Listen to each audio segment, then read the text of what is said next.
Debbie Daily Show. The Debbie Daily Show. The Debbie Daily Show. The Debbie Daily Show.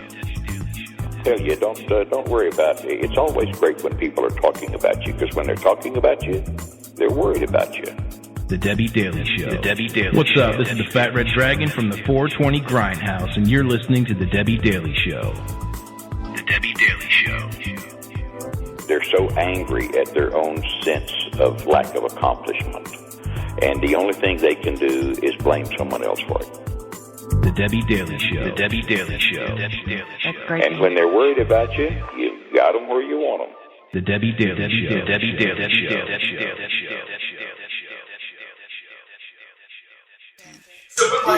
Good evening, boys and girls, and beautiful people out there. We have an invasion going on right now with a 3-year-old and a mad daughter. Oh, Gun-Gun's hot. She's putting the Raphael Ninja Turtle outfit on me and telling the baby that he wants to wear it. She's in here playing with the baby. But I am live with one of my very best buddies in the world, and we're going to start calling this Thursday Night with Mr. Midnight Movie. We will be discussing movies. Sorry. Quiet, lame brains, I'm broadcasting. Remember that from the Three Stooges? We have that on, Larry Elder has that on his show. Quiet, numbskulls, I'm broadcasting. I'm sorry. And that stuff out there is really good to eat. I can't ever eat hamburger helper. It gives me raging heartburn, so I hope it doesn't happen to you. No, probably not. Anyway, I am with Mr. Midnight Movie. He is on the call here with me, on the show here with me. We are live on Spreaker.com and soon to be featured on iHeartRadio. We're really stoked about that. Did you see what I dropped in the chat room, on the Skype chat room about iHeart? Yes, I did. Yes, I did. Very interesting. Very told you, yeah. Interesting indeed. So let's just keep that to ourselves, shall we? Absolutely. Thank you. Absolutely. All right. Now, I don't know what is up our sleeves tonight, but we are going to talk about. We're going to talk about a lot of stuff. Tell them what we're going to talk about, Mr. Midnight Movie, while I run these people out. We talk about sex and porn stars. We're going to have just a thing about the adult film industry. Did you know that Lawrence Fishburne's daughter is in the porn industry, or has at least done at least one porn film? Lawrence Fishburne? The Lawrence Fishburne? Apocalypse Now, The Matrix, Boys in the Hood, Lawrence Fishburne. I sent a link in there. Which brings me to my first question. And damn it, I'm so mad. I hope some of them are listening tonight out there. I hope they're listening. Yeah. To me, it's not worth it. I mean, they'll come or they won't, To me, anytime I had a guest on my show, I didn't let it get to me if they didn't come. It was, Yeah, sometimes they don't show up. I've had, over the past year, I've probably had 3 real-life booked guests. Yeah. One of them didn't show. I mean, I had 4. One of them didn't show. 3 of them did. But I never try to get guests. I guess I'm going to start doing that because I think it would be more entertaining for the audience. But I want to get really good guests. That's the only thing. I'm really picky about who I get. So my first question I want to pose to you. What were you going to say? Oh, go ahead. No, go ahead. I'm sorry. Being in the porn industry and calling yourself a porn star, what does that do to one's family? I mean, you can't go up to somebody and go, "Hi, the girls are just adorable." Well, yes, and how is Francis? Well, Francis is in the porn industry. I mean, I just can't see really bragging about that. I mean, what do you think? It obviously hurts a family when mainly I think if a daughter does it, but I think there are different. I mean, now, you having both a son and a daughter, which would disturb you more, your daughter doing porn or your son doing porn? I have to be honest with you, both of them it would. More so probably my daughter, but it would also make me just sick if it was my son, because I just think that those guys are just, I don't know how to describe it. I hate to insult people out there, but they just seem like pieces of meat or something. You know what I mean? I mean, just, Yeah. does that make sense? I mean, not, they're just like something that's used. And I'll tell you something. I watched something this afternoon on YouTube that was interesting. Now, what was that you dropped in the chat room on Skype? I dropped in, and the audio wasn't that good, but it was Lawrence Fishburne's daughter who was talking about doing porn. Really? Okay. Let's let that be our first piece of audio then. Is it any good? Can I take a restroom break? Another restroom break you while can we do that? always take a restroom break. If you don't mind, just hit mute on your thingamabobby. I will put... You didn't hear me. All right, yes. All right, I'll put the thing on mute. Okay, there he goes. Montana Fishburne does porn.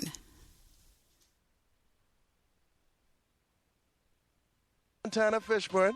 Chick's real sexy. Seriously, I didn't expect this, but I'm impressed. And her boy, Jay Pipes, all right? On the news, I was hearing that you did this to kind of follow in the footsteps of Kim Kardashian, okay? Mm-hmm. Is that true? Kind of, but not really. I mean, she did a sex tape and is really successful. That is really the comparison. She did a sex tape and it didn't stop her from doing anything in the mainstream, and she is hugely successful today. And she used, I mean, that's really what the first thing people were like, oh, damn, Kim Kardashian, she's bad, she's this and that, from seeing that tape. Okay, but here's my thing, man. She didn't use a real porn star, though. No, she didn't. I know, but why? Her boyfriend. She used her boyfriend. And I mean... I don't want to say anything bad about Kim's tape. I mean, our tapes are different. Mine, you're getting more of a performance. Hers is not, Yeah, it's nowhere near the same thing. I can say it for you. Okay, my first comment on this is Kim Kardashian wasn't performing for the world. She was probably doing a sex tape at home that got loose. Is that right? Is that what we know?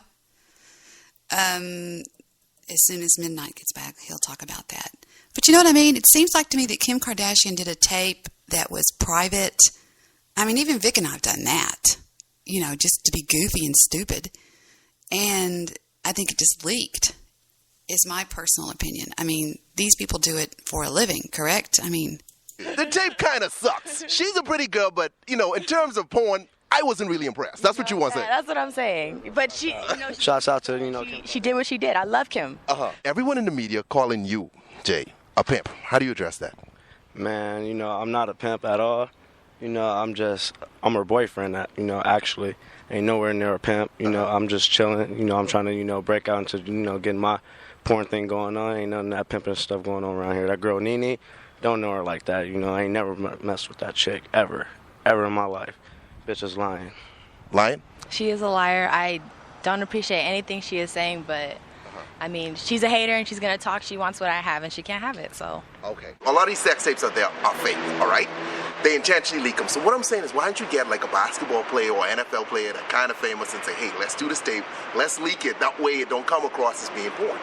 Because I wanted it to come across as porn. Mine is a porn tape. It is advertised as a porn tape, and I'm proud. I mean, I'm also interested in doing other, adult films. So I don't want to come off as, ooh, this is leaked. I'm out here, go buy my tape. I'm not, embarrassed about it at all. So you're saying that you are a porn star? Yeah. Okay. All right. So we got a legitimate porn star in the house. Okay, my second question is, why do they call themselves a porn star? I've never understood that. Why isn't somebody like, why don't you call Meg Ryan a Hollywood star? You just call her an actor. I think that these people, if I were them, I would not want to be called a porn star. I would rather just say I am an adult film actress. I'm an actress in adult films. I would first and foremost say I'm an actress because it is acting, after all. And I would say I'm an actress in adult films. Now, I don't have a problem with it. I've never had a problem with it because I look at it as something that there's a big need for it out there. And if there's a need to be filled, then fill it. I personally don't really enjoy watching porn that much just because I don't know. I would rather do the porn is what I'm saying. I mean, I would rather just get a little weird in the bedroom with us. I mean, I'm not against at all playing little games and stuff. I love that. That's one of my favorite things to do. And I'm going to talk about sex tonight because this is the new Debbie on Thursday night. I love it. I mean, it's so funny that a radio station here in Dallas was called the Russ Martin Show. Russ Martin had a co-host named JD. JD had a lifelong girlfriend that he'd been with forever and ever and ever, and they were into playing these games. Well, they were shooting a movie called Spittleville. Spittleville was a town that they purchased in Texas, a little tiny town, and they were going to own this town, and they were going to be... Now, the reason they called it Spittleville is Gavin Spittle was the program director. And for a while, they had a police car and a fire truck, and it was really funny. Well, JD would take the police car home all the time, okay? And actually, that's what the guys at the station were playing in the film. They were going to be the police department. Well, it was so funny that one time JD says, go drive down the street in your car and just drive around the neighborhood. Well, he pulls her over as this police officer and talks her into going back to, quote-unquote, his place to, quote-unquote, take care of the ticket. And it was just unbelievable, the antics that they went through. But it's fun, and I think that's what keeps a long-time relationship alive. I mean, you love each other, and you're committed to each other, but it keeps it kind of weird and fun in the bedroom. And it's not like something that you do every time, but it is fun. I know that there's times when Vic and I want to run away, and we do run away. What we call it, running away. We run away, and we'll go get a real swanky hotel somewhere around Dallas, which has got a lot of lovely hotels. There's the Four Seasons. We usually go to the Four Seasons because they know us there. We can drive up in the Circle Drive and like, oh, hi, guys, come on in. They know us there. They even know which room to give us because we have a favorite room. And there's been 2 times that I've said, here's the key, go on up, and I'll be up in just 1 second. I'm going to go and get something in the gift shop or whatever. And he'll go up there, and he'll take the bag up there and whatever. And I'll go up there about 5-10 minutes later, knock on the door, and I'll say, hello, did you call for a, It's just funny. And we laugh a lot of times. I mean, there's been times, trust me, we have laughed so hard that we can't catch our breath. I mean, you know how hard I can start laughing. I can really start laughing hard. And I remember distinctly one time, Victor saying something that made me laugh so hard that I could not catch my breath. And we'll just keep that to ourselves. I wonder if I lost Mr. Midnight Movie. No, you didn't lose me. Oh, there you are. You skipped Listening me. through the echo. Is it echoing? Yes, it is. It's not echoing on my end. You need to talk and it'll go away. I'll mute myself and talk and it'll go away. All right. So, okay, you're muting yourself and I'm talking. Lawrence Fishburne's daughter is very unique in the fact, and it's not echoing anymore, but it's very unique in the fact that she is not somebody from poverty. Most female porn stars come, I believe, probably from a background where they need the money. And she's unique with the fact that she doesn't need the money. And I'm not echoing, so anytime you want to jump in, Debbie, well, you don't... She said she did it to prove that she can be just as good as Kim Kardashian. Now, when did she make this video? Because I've never heard of it. Oh, this says 2010. You know what? I never heard of it either. That's how much I'm kind of out of the loop as far as celebrity is concerned. How far out of the loop I am, and yeah, I mean, I had no idea about Lawrence Fishburne. I did hear about the girl from Family Matters made a porn video. Family Matters. Help me out now. Who is that? The show. You don't remember that black show with Urkel? I don't think I've ever once watched that show. What? I swear to God. You're a racist. No, I'm not. I'm a racist. You don't remember Urkel? Wasn't he the one that goes, yeah, and he talks kind of like this, real weird. Okay. Yeah. David, shouts out to David out there. I want y'all to know one thing. I've got a friend of mine right now laying in a hospital in New York. He had surgery this morning, and it is the most exciting thing I've ever seen in my life. David is a dear, dear friend of mine, and he's out there listening. Shouts out to you, David. And David has got a weight problem that's not caused by eating. David doesn't eat any different than any of his other brothers. He has 3 brothers, but David gains weight. Weight on weight. He is he's in his 20s. He is 6. No. He is he 5'11"? Mr. I think Midnight? he's about 6 feet even. I could be absolutely and totally wrong. Almost 400 pounds. With a BMI of over 40-something or 50-something. And God love him, he has got the best heart, I swear, and so damn intelligent, it is scary. It is scary. David is having the, not the lap band surgery, but the one that makes your stomach about the size of a banana. Do you know what the name of that one is? No, but it's not the lap band. It's David would have to be on here with his intelligence to remind us what surgery it is. Don't you think he's intelligent? Oh, yes. It's scary. I mean, even Jewish producer has told me that David is sharp. And you know who else loves David is Goose. Well, he certainly has impressed me with his, and he does kind of have a stoic kind of manner to him as well. You know, really kind of a calm reserve to him. Yes, he does. But he can keep up with anything I throw him in. Yeah. I mean, anything. And, you know, he's not afraid to say his opinion. He's very funny. I can say anything to David and he laughs it off. He can laugh at himself, which to hang out with me, you've got to be able to laugh at yourself because I'm going to throw sticks at you all the time, you know? And that's just the way it is. And some people are like, oh, well, that was rude. And I'm like, rude? I was joking. But if I love you, I joke with you. And Heather has got friends that'll say to her, your mother doesn't joke with me. And she'll go, she doesn't like you. Oh. But I wanted me and Mr. Midnight Movie to give a shout. He is listening right now. He's in the hospital. He had the surgery. It was a complete success. He's in a lot of pain. A lot of pain. So, yeah. I told him, call the doctor. Tell him to give you some dope. Yeah, going under the knife is not fun.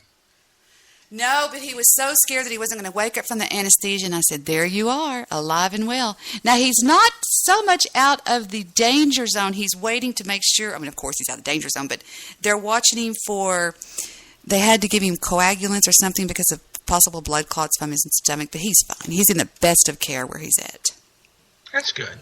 Yeah, so shouts out to you, David. We love you, and get well real soon, and be looking for a surprise tomorrow. So, now, Lauren Fishburne's daughter, there's some comments down here that say, guys, she's 16 years old.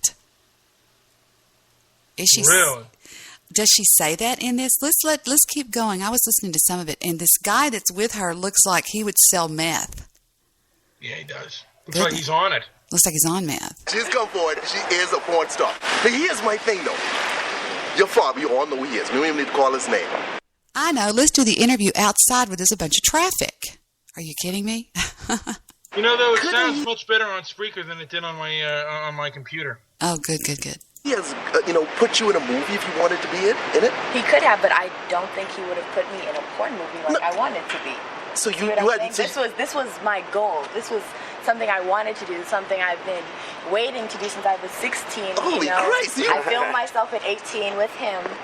And then, I mean, this is, something I really want to do. So hey, Dad, can you put me in a porn? I don't think he'd be like, so, okay, but sure. what was your aversion to doing like legitimate films? I mean, because your dad could get on the phone or call anyone in Hollywood and get you at least one line in a movie. You agree to that, right? So why not do that?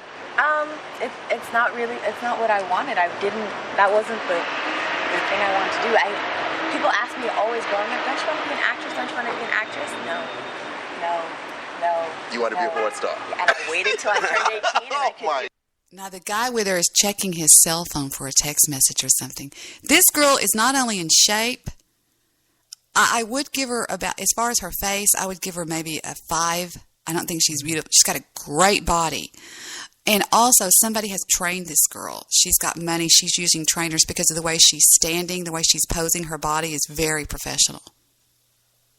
So I know all about those kind of things when I was in the bridal business, and we had to do style shows, and I'd have to be up on the stage introducing the different models and stuff. They taught us how to, as far as me, they taught me how to stand in different ways, and I can tell she's doing that. But let's keep going. This is interesting. Now, Lawrence Fishburne. How does somebody know Lawrence Fishburne?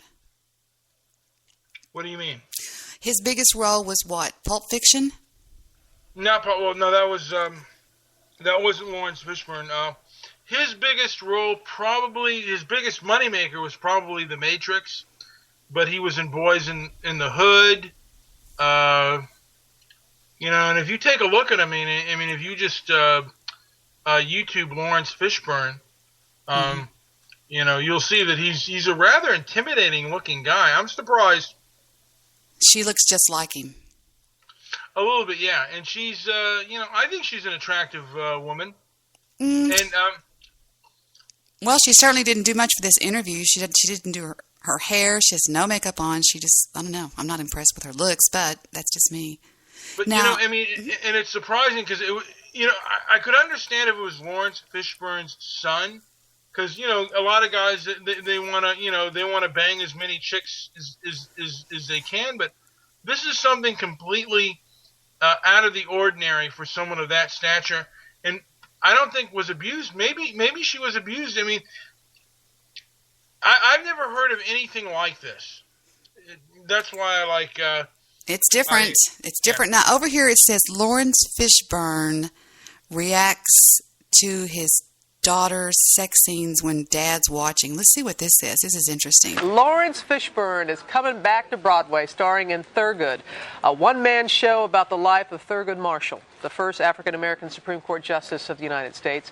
He's also starring in the #1 movie at the box office in the country. It's called 21, and Lawrence Fishburne is here. And I love how you pointed to it, and you said you're very excited about this here. I'm very excited about Thurgood. Why is that?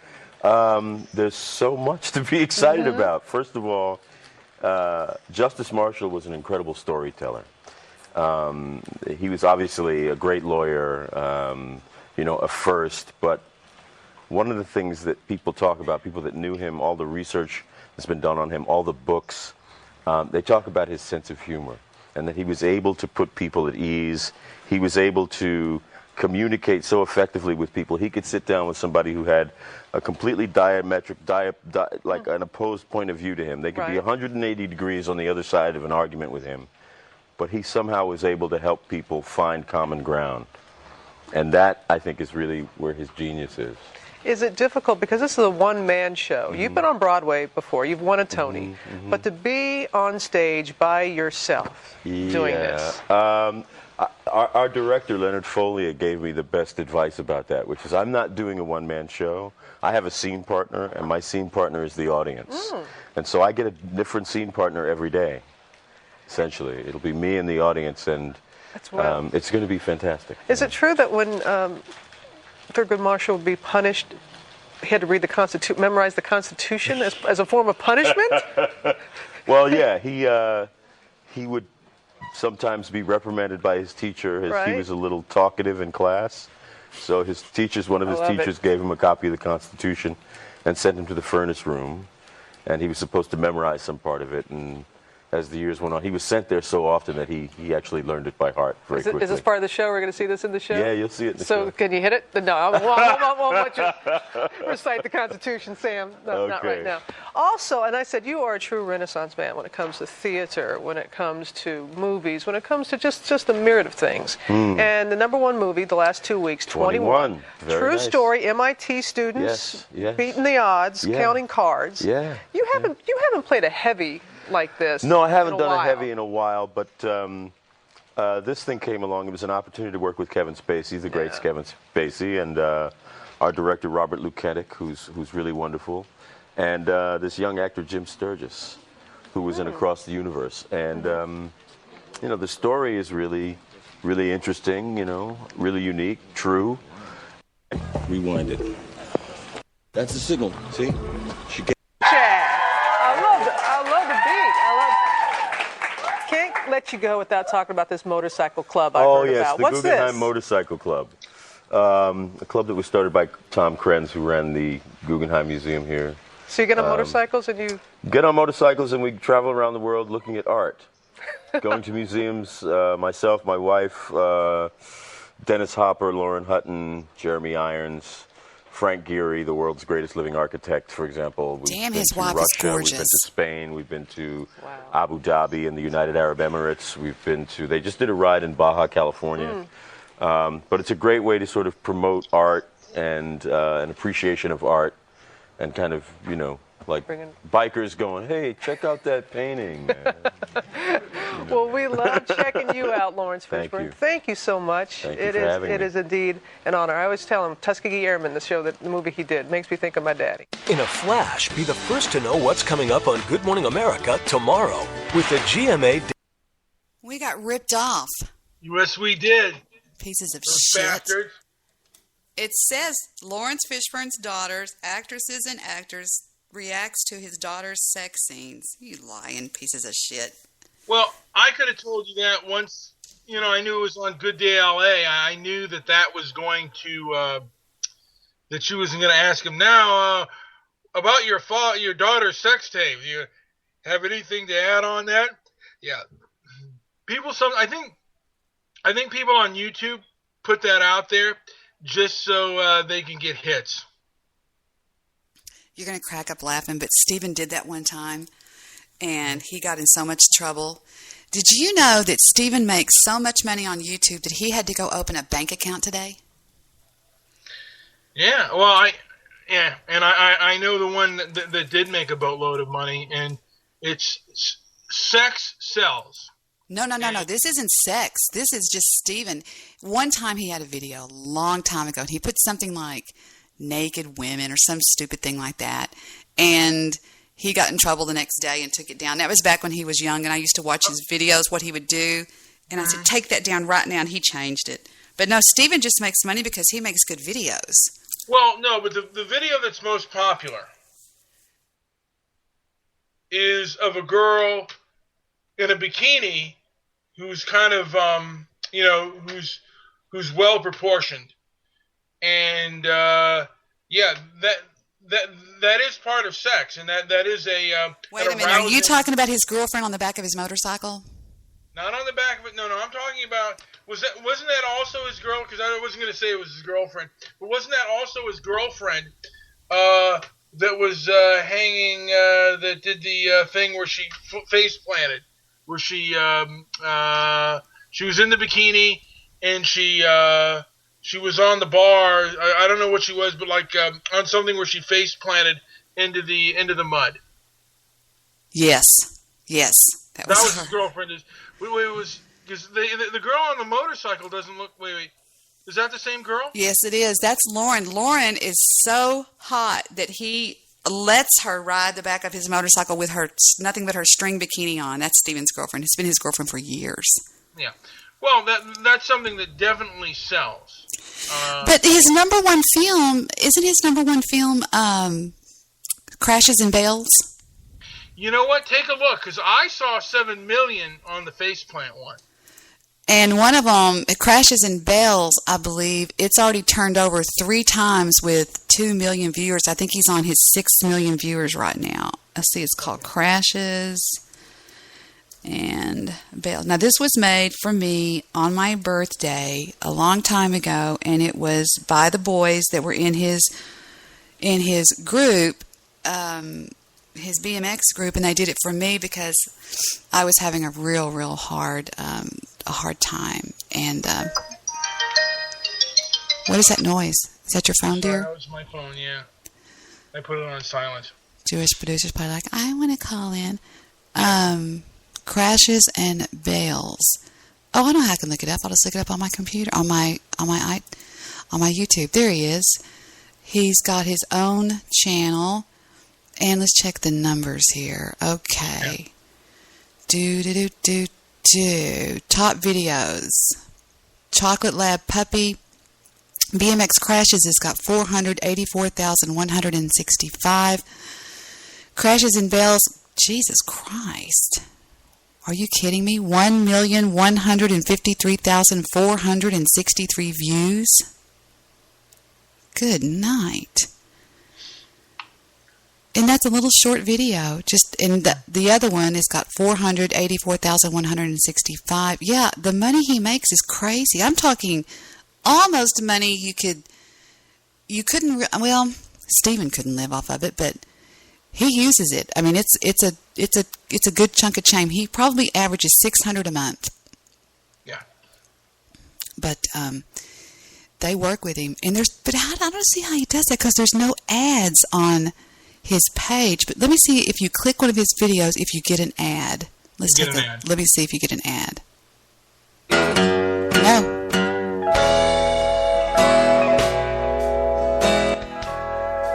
This is his guy. Listen to this song. This is Hank Williams 3. He got ran out of Tennessee.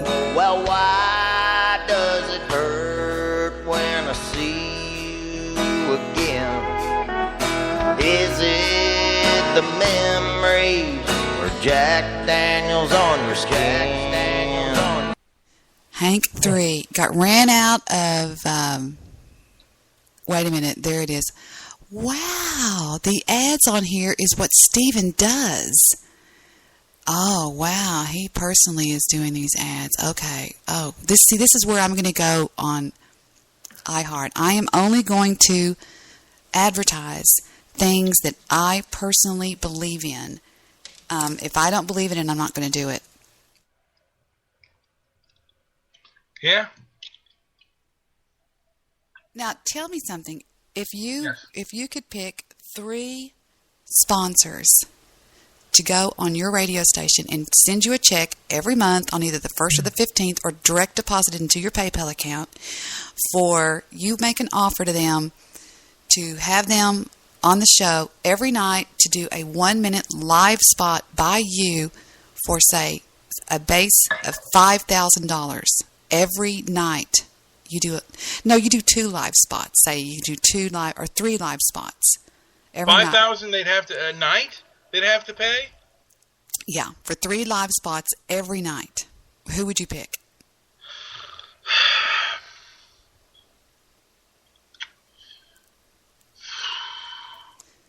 That's a lot of money, but who would I pick? That's not a lot of. That's not a lot of money. I mean, it's. I'm talking about corporate sponsors that are like. Victor ran a 13-week ad campaign on a local radio station here years ago, and it cost him $3,200 a month for 3 60-second spots every night. Yeah. It is expensive, but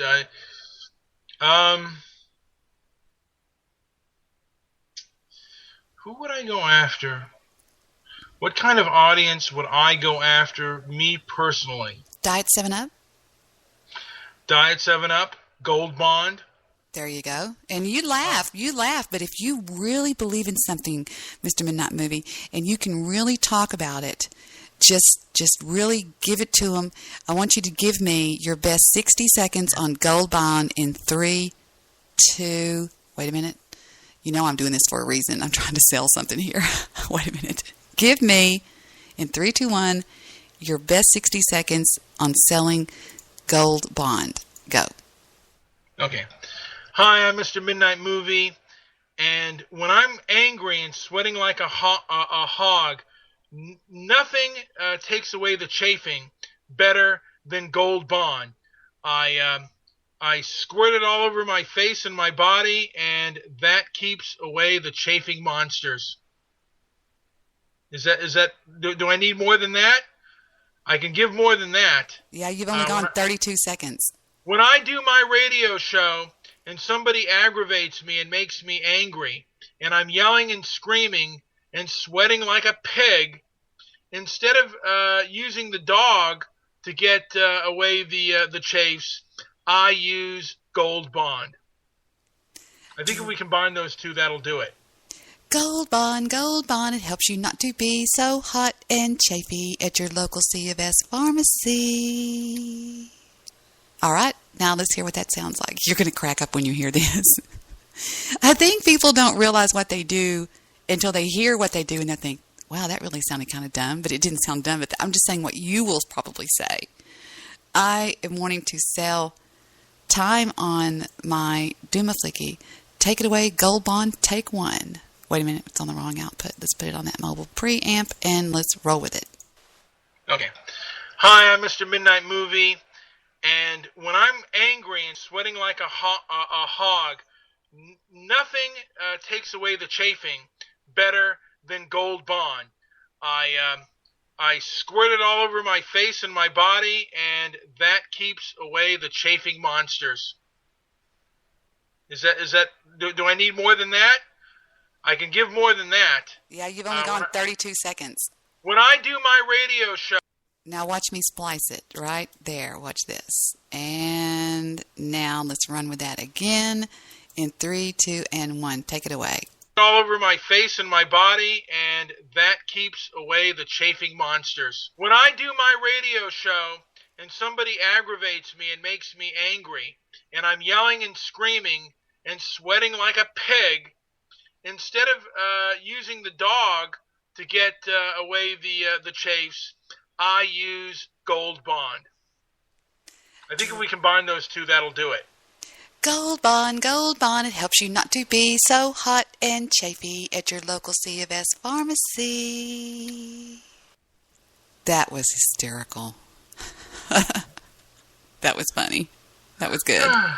That was What funny. about 5-hour energy drink? Abso-freaking-lutely. See, they have got resources for smaller markets like us that they will actually go for, and they try to see if they get a response. And you have to have a media kit, which will have a media kit, won't we, Jerry?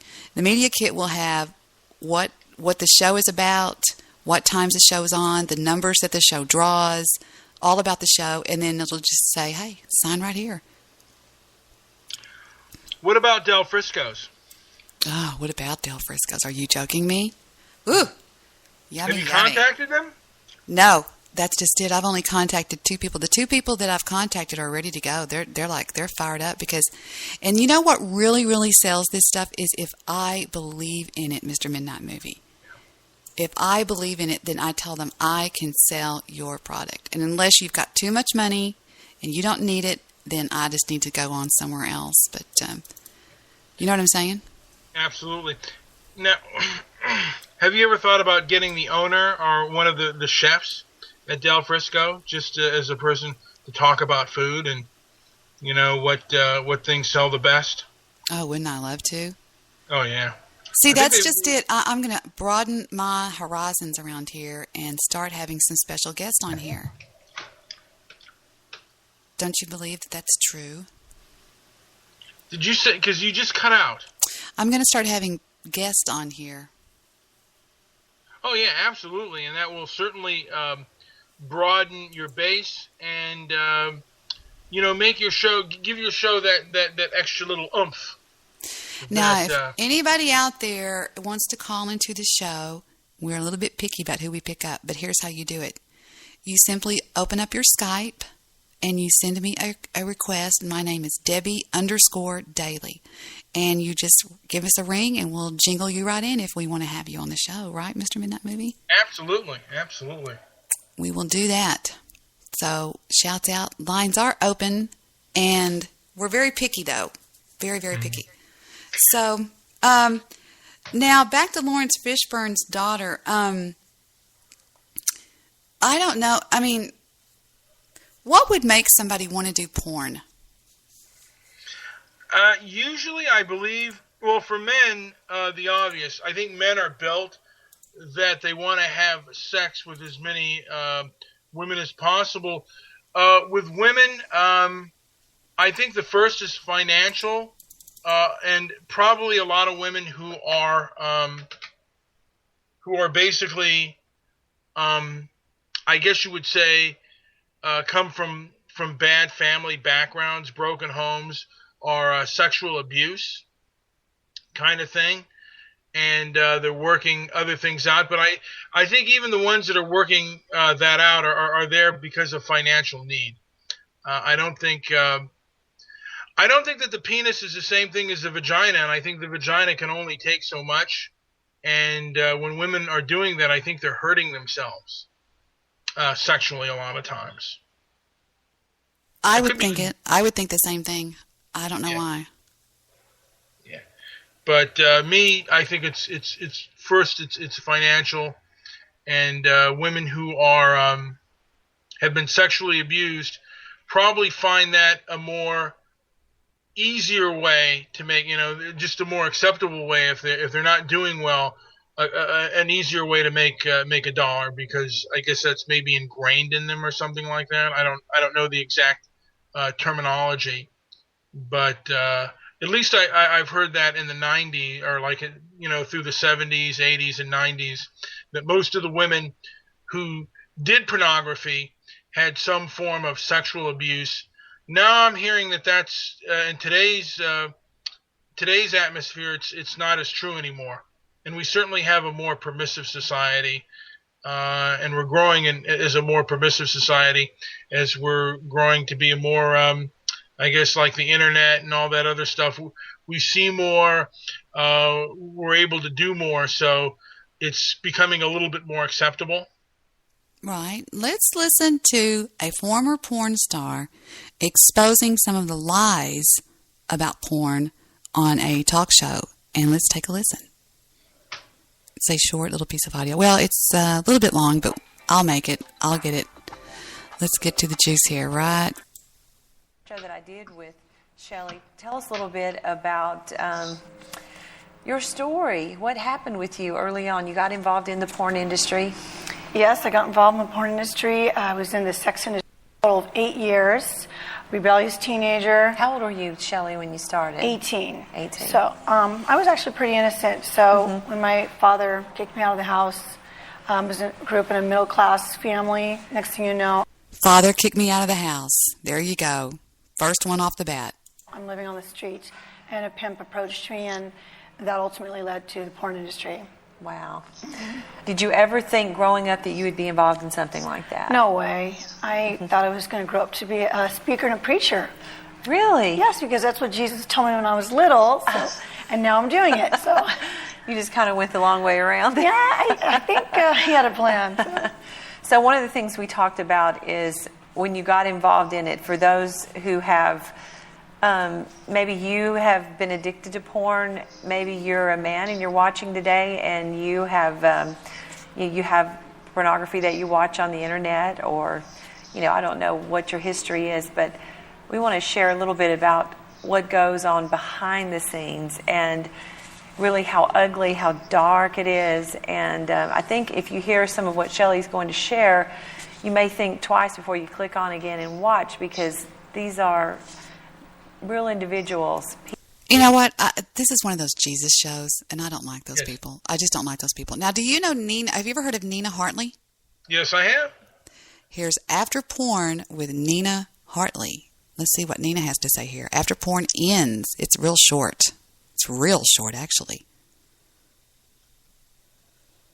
This country does not raise people with very good work ethics. They don't know how to do anything else. They don't know how to do retail. They don't know how to do Excel spreadsheets. Many people who make their way to adult entertainment, like rock and roll, are not suited for 9-to-5 work. And there you have it. That's it. No, that was it. That was the whole thing, the whole kit and caboodle. But I wanted to get into a couple of these. Hold on just a second. These look good. Let's see. Teacher, let's see. Anthony Francis Phil. No, never mind. Porn when the camera stops. This looks good. Let's see what this one has to say. Entertainment, adult entertainment.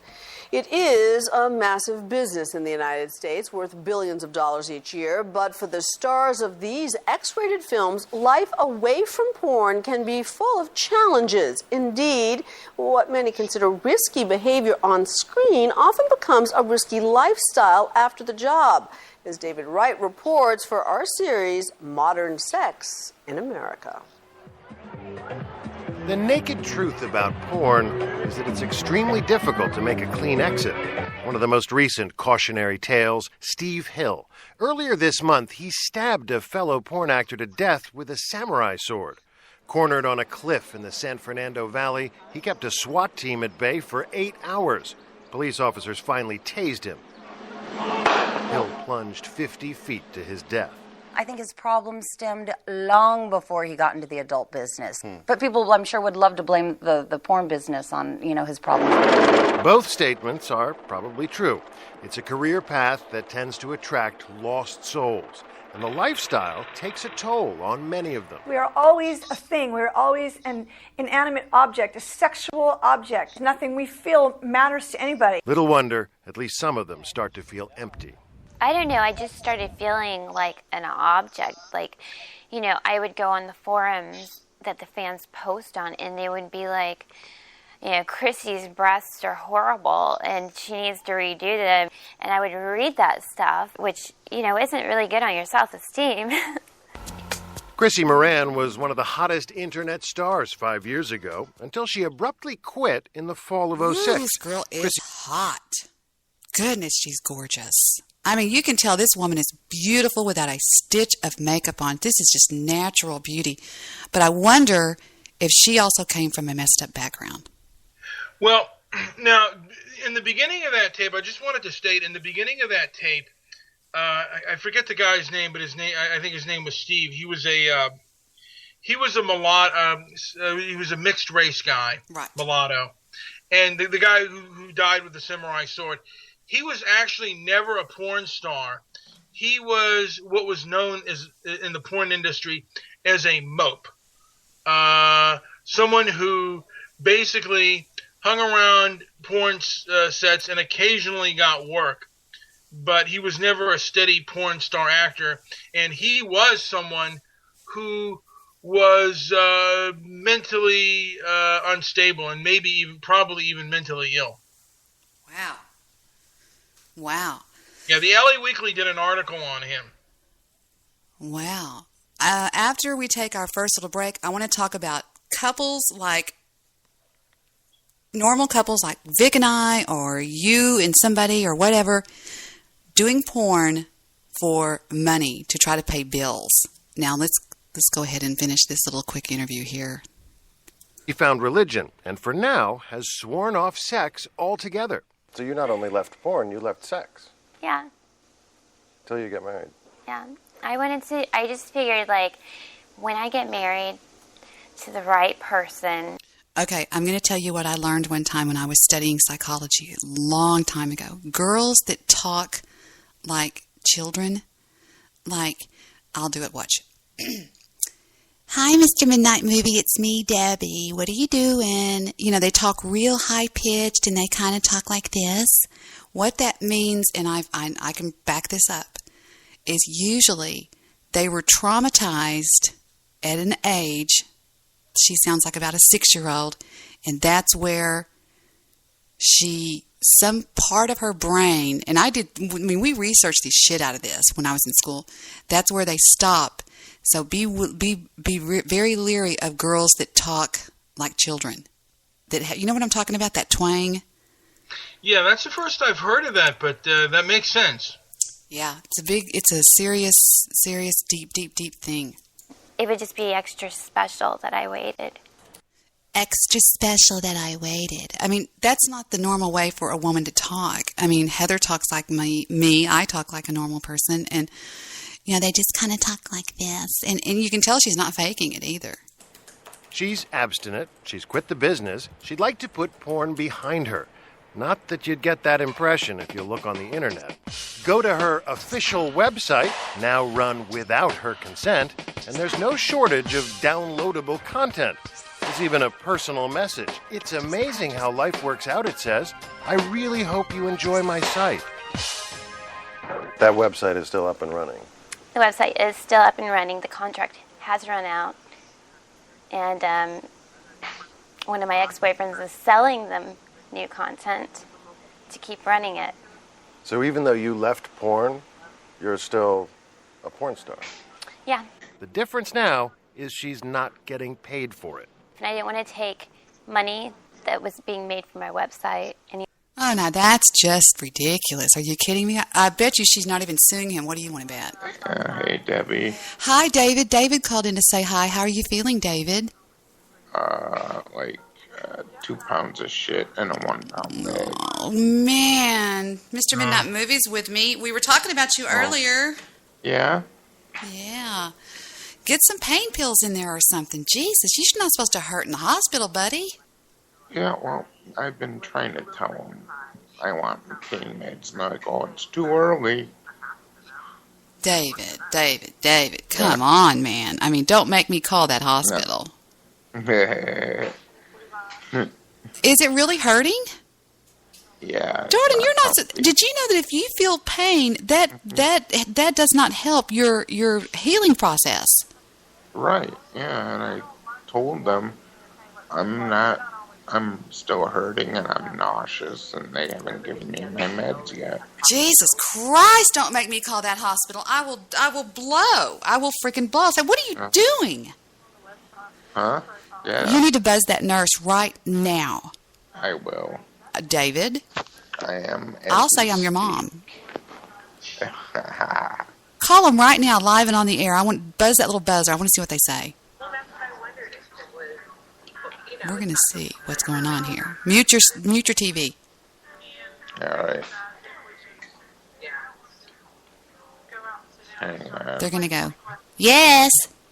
Waiting while Dave mutes his television. Can I help you? Yes. Could you send a nurse and give me my pain meds, please? I'm hurting. And you're sick at your stomach. You're nauseous. Yeah, and I'm nauseous. Okay, she hung up on me. Call that bitch back, David. I mean, this is ridiculous. With the health care... Calm down, Debbie. Calm down. Calm down.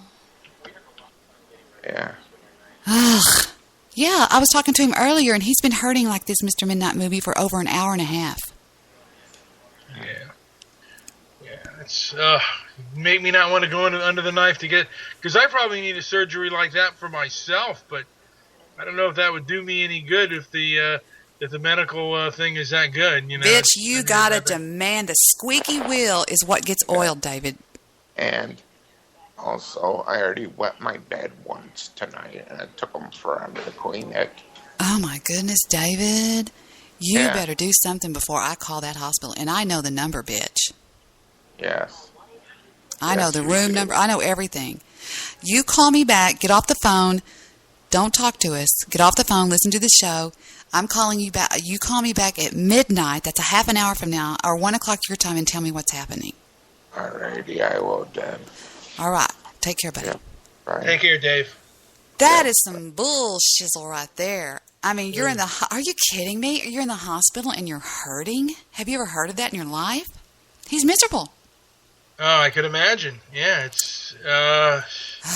Anyway, so this girl is gorgeous. And her ex-boyfriend is continuing to run this website and make tons of money off of her. She should sue him and get some money. I mean, it's very different. You know, I mean, it is very difficult to sue somebody. You have to, if you can prove damages, if you can prove that you are being damaged by what that person is doing, you've got it made in the shade. Yeah, but it's, you know,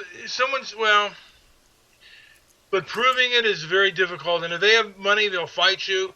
It's always better to settle out of court, because the truth is, they're going to have your stuff out there, because there are all kinds of free porn sites out there, and you can try to shut them down or say you don't want your name up there and stuff.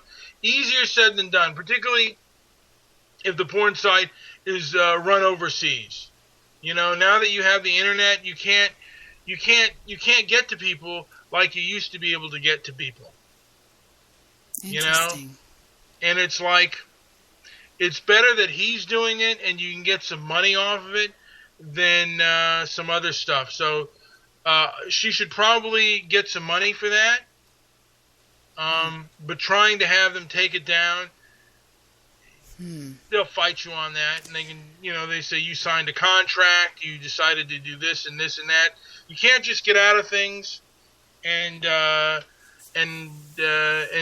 walk away cleanly from that. That's How much money altogether does the porn industry make? I mean, I'm talking about the webcamming sites where guys put bitcoins in these people's accounts. I'm talking about if you rolled it all up into one big ball of money with Playboy magazine, Penthouse magazine, all the stuff with the dildos and the vibrators and the this and the that, I wonder what the bottom line is. It's probably still $1 billion industry, although I think it's lost. There's not the money you used to be able to make when the internet didn't have all these free sites on there. Because years ago, you had to go to the first way where they really started to rake in money, the porn industry was the videos. VHS and Beta, and then they began to rake in as well with DVDs, and then they had these pay internet sites. Mr. Midnight Movie, I hate to disappoint you, my sweet love, but Forbes magazine says that we're looking down the barrel of a $14 billion annual sale. Forbes magazine. It says pornography. The idea that pornography made $10 billion is often credited to a study by Forrester Research. This company gets paid to do serious research. In 1998, Forrester did publish a report that the online adult content industry pegged $750 million to $1 billion in annual revenue. Damn. You know what? It says that pornography is bigger than any of the major league sports. Yes. That's amazing. Well, because it's also it's not just America. It's worldwide. It's Japan, Korea, India. Anywhere where there's free access to anywhere somebody has access to a computer. You have 1 billion people in China. I mean, 1 billion people in India. I don't know in China if that's even allowed, but and in Russia. So sports. Some sports are only interested by Americans or mainly by Americans, but sex in the sex industry is everybody's interest. But how come so many people think that pornography is for the lonely old schmuck that doesn't have a girl, that's alone at his desk, and he's going to, dial in and watch some cam or watch a pornography? Why do people think that? Well, dialing in, you're dating yourself, Debbie. No, I mean on the internet. Dialing into a thing. No, I'm not dialing in, but, dialing in. I just meant, signing on, logging on. Well, I'm going to be honest with you. I think that pornography is mainly for for people. When I have a girlfriend or I have a significant other, I'm not watching as much porn because I'm getting, ready-made sex. But when those things are not happening, I'm watching a lot more adult films. Now, did you know that the prostitution industry, most of the men who go there are married men? And someone said one of the reasons that it's married men is married men have more dispendable income. They have more money. And because women don't marry bums. Women don't marry guys that don't have a pot to piss in. Some women do. I know what you're saying. Most women don't. Smart women don't. Well,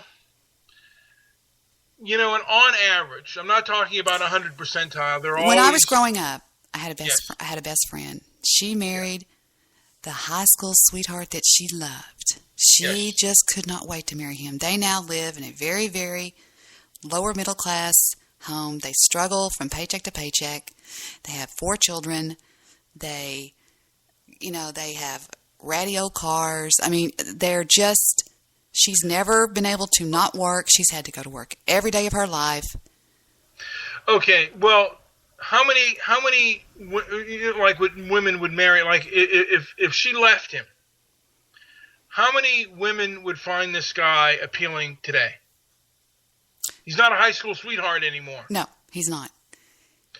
I don't know. He's pretty looking at porn. He's pretty dashing. I'll give her that. He was so he's good looking. Okay, absolutely. If you're good looking. And he still has it. He still has that charm. If he wasn't good looking, and he gained weight, lost all his hair, and his wife left him, with his income, could he get anybody? I'm going to tell you what. If it comes down, Wild Goose is calling. Yes. That's a decision between you and I. Let's just give him a chance and see what he says. What's up, Goose? What's up? Word up. I heard y'all were talking porn. We are talking some porn. That's right, sir. That's right. Damn right. Now, this is what I think. If you've got a guy that was a stud in high school, okay, if he hangs out with his high school people, stays in that town, he's going to always be the stud. Always. Even if he's 40-something years old, they're going to, oh, look, there's Travis. He was the big stud. He was quarterback or whatever. And I think if they leave that town and journey off somewhere else, then they're pretty much just a wash. They're just another person in the crowd. You start back over at the bottom of the totem pole socially because you don't know anybody. And, the only way you're going to get anywhere is to know as many people as possible and have a good rapport with everybody. It's all about reputation. That's how people get to be the quote-unquote stud. Right. It didn't happen overnight. Exactly. And my best friend from high school married the absolute star of our hometown. I mean, he was 4 years older than us, and she married him. And Mr. Midnight Movie said, is he still the stud? Because he doesn't make just a whole ton of money. I mean, he just has he probably makes $75,000 a year somewhere or something like that. And which is pretty, it's probably above average. Yeah, that is above average. Is it really? That's a decent living. That's above the mean. I didn't realize that. But anyway, and he said, if he got a divorce today, would he still be that stud? And I said, well, he would because he's still in that hometown. He never left that hometown. Neither one of them did. I got out of there the day I turned 17. I couldn't wait. Most people have a comfort bubble there. And, of course, if you stick around one town for so long, of course you're going to know everybody, Let me tell you how much I wanted a piece of the pie. I left the day I turned 17 years old, finished up high school by the skin of my teeth, and I moved to North Dallas. I struggled in an apartment. Why? Because that's where I wanted to be. I wanted to be up there in the big leagues where the men were men and they carried briefcases. I didn't want to be back home where we were going to just get by on love and marry some gimme cap, drywaller that drove a 78, whatever you call it, Ford F-50. I wanted and that was me. I wasn't a gold digger, but I damn sure, because the person that I married did not have a pot to piss in, but I knew that he had that fire in him to build it, and we damn sure did. So there you go. But a lot of girls were just like, oh no, I just want to marry for love. I mean, I was in love, don't get me wrong, but still, I wasn't going to do that. I hated my hometown. I thought it was the biggest hicks in the world. So were any of these girls involved in the porn industry? It's funny that you asked that, but several of them that I knew actually went on to be, if you consider strippers the porn industry, would y'all consider that the porn industry? No, you're not sticking a penis in your vagina for money. No. But now wait a minute. Wait a minute. Let me correct him. There are plenty of every strip club that I went to when I was younger, there was always a girl there, plenty of girls who made the money, who had a price. A price. Sure. What goes on in the VIP room? Stick a penis in their vagina. What really goes on in the VIP room? At some places, very few of them are still like that. They get in serious shit over that kind of stuff. Really? It's like Chris Rock said, there's no sex in the champagne room. There's sex in some champagne rooms, but not nearly all of them. Have you ever had sex in the VIP room, Mr. Midnight Movie? Be honest. Yes. Yeah, no, fuck yeah. Real sex? Real sex. Yeah. Let me tell you something. If the place, I never went to the swankiest place. I always went to the places that were a little bit cheaper, and I would go there during the early day when it wasn't crowded, and you could get away with stuff. And Walked up in there and he said, "I'm going to get my perv on." That's correct. Come over here and sit on my, say it, Goose. Sit down. Yeah, I make him do it every night. I would get my my wiener dance on, and then afterwards I would go to Bob's Big Boy, get me their cheeseburger deluxe, and a hot fudge cake, and it was Good times. Good times. Good times. Absolutely. Good times. So, Absolutely. do you jack off to porn? Never. Never. Never. Now, are you being serious? Are you being dead serious? Yeah, do you jack off to porn? Do I jack off to porn? Do you jack off to porn, or have you ever jacked off Do to you porn? jack off to porn, Yeah. Goose? I don't see why a guy wouldn't, because to me, once a guy gets in that position, they've got to do something, or just... It's a release. Yeah. Now, when you're attached to somebody, it's a little different. You might jack off less, but you kind of lose that drive when it comes to quote unquote the real thing. So you don't get a satisfaction out of the real thing when you're just jacking off all the time. But males are visually oriented creatures, and we're programmed to like looking at naked women. That's exactly what happens over here. Like I told somebody last week, I walk out, I get out, I go for a run, I come back, I jump in the shower, I get out of the shower, and I could Use not... the shower head to stick it up your... No. Oh, wait, where were you going? I couldn't get my I was going to put on one of these jogging bras to just walk around the house, and I couldn't get it on because I was so hot from the shower that my back was like it wouldn't pull down. I walk out into the den where Victor was sitting out there by himself, and I said, "Can you help me put this on?" And that was all he had to see. Bada bing, bada boom. It was done. It was a sealed deal from that moment on. I was carried into and so that's what you're right, because anytime he sees me in scantily dressed, it's over with. That's it. Well, I'm pretty sure Victor's whacked off to a few. Well, of course he has. He's a man. The thing is, even if he loves porn, he's probably not comparing you to those women.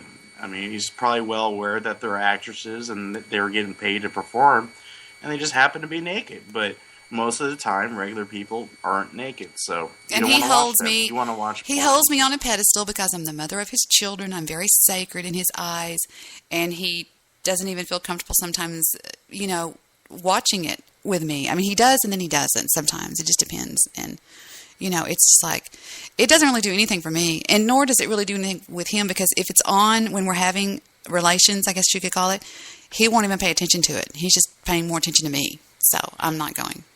So is Steven in the room when this is happening? Be good. That's strike 1, and strike 3, you're out. Go ahead. What was your question, Mr. Midnight Movie? Okay, that's horrible. Is the Dominator in the room when that's happening? Strike 2. You going to go for 3? Do any of your girlfriends like watching porn? Are you talking to me or Goose? Well, do you know any women? Do you know any women that like to watch porn? Absolutely, I do. I have a girlfriend of mine named Erica. She adores porn. And I know a girl on the internet that you and I both know, Mr. Midnight Movie, that loves porn. She'll watch it alone. Here comes Jerry.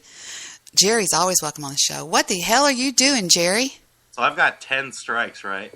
No, you've got 3. You've already had 2. Hi, Jerry. How are you? 4. No. Hey, Poopsie. How are you? I'm great. Uh-oh. Guess who's on the show with us? It's fixing to get knocked off any second, and that is Wild Goose. The last time y'all met, y'all had a fight. Jesus Christ. What? That kind of made me laugh. All right. They voted for you to be gone, Goose, so you're gone. No. Goodbye.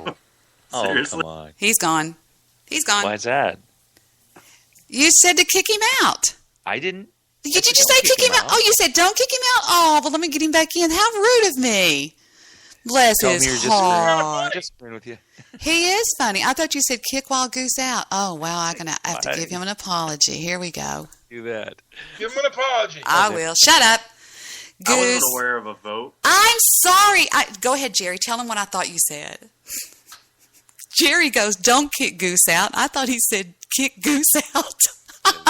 Sorry, Goose. So you just take anything this guy says as fucking gospel? All right, you owe me like 3 strikes for that. Okay, you get 3 extra strikes. You've already had 2. You're sucking up that. We're talking about the porn industry among everything else that you want to talk about, Jerry, but we're talking about pornography. We're talking about porn stars. We're listening to some interviews. We're thinking that most porn stars come from bad homes. Can we listen to some porn? We can listen to some porn. All right, hold on. Let me find some. No. No, thank you. I'm not going to play. I'm going to. No. We're on iHeartRadio now. No, we're fixing to be. We're on iHeartRadio, but it takes them. That would kind of wreck your content. Yes. It takes them 3 weeks to get it all set up and all the stuff done. They have to make the page and all that. They have to set up I'm going to have a phone app. Sound. You don't see anything. I'm going to have a phone app. They actually are going to give me a phone app. Phone app. A phone app. You know, where you go on one of your phones and you see my face there, and you push on it and bingo, bango. I think it's neat. Tell Wild Goose that he can, if he does rap, he could actually get away with anything. Really? I don't do rap. I know, but if you did, you could get away with anything. He does the Get away with anything anyways. He does it. No, you don't. He has a great Chewbacca. He was drunk the other night. He was going. He was doing Chewbacca. It was really kind of cute. I can't believe you hung up on him. I know. Well, he can probably believe it. This is the Wild Goose. All the time. Hold on. I'm distracted. I'm looking up porn, Debbie. Now, Jerry, when you were in the military, did the guys ever watch porn? Did they ever have porn night? Oh no, I was in the military where not if you fought under Patton. Like very good young Christian boys. There we go. Because my old man, this was back in the 60s, he used to, when he was in the Air Force in Germany, I'm hearing an echo. It's not me. Hope that's not me. Anyway, he would show... Goose, that's strike 3. 3 and 4. Go ahead. I'm writing down. Was that Wild Goose or was that me? It wasn't me, and it wasn't Jerry, and it wasn't you. I muted and I didn't see. No, I stayed muted. I was watching porn. I was watching porn. That's great. But I was going to tell a porn story, but forget it. It's too graphic. There's nothing too graphic for this show. We definitely did. Okay, but the best thing was I worked for a Danish company. Mm-hmm. And I'll just even say the name of it. They probably don't even care, but it's a billion-dollar company called Electromatic Controls, and they were based in Aarhus, Denmark. And I got to go to Denmark once, and right there in the company at night, all the guys from the company into a day room, hanging out and everything, and they play porn in the company like it's, yeah. like it's not even. It's like it's normal. Well, now in Denmark and Sweden, they don't have a lot of young people. They don't have a high birth rate there. No. Did that make any sense? Well, yeah. What's the point? I don't understand. Yeah. Well, there are a lot of adults there, so a lot of things are for adults and not for children. That's why, they'll have businesses with porn on because, because there are people that bring their children to work and stuff like that. You'd never have that on, but places where there aren't too many kids, you just, watch a porno.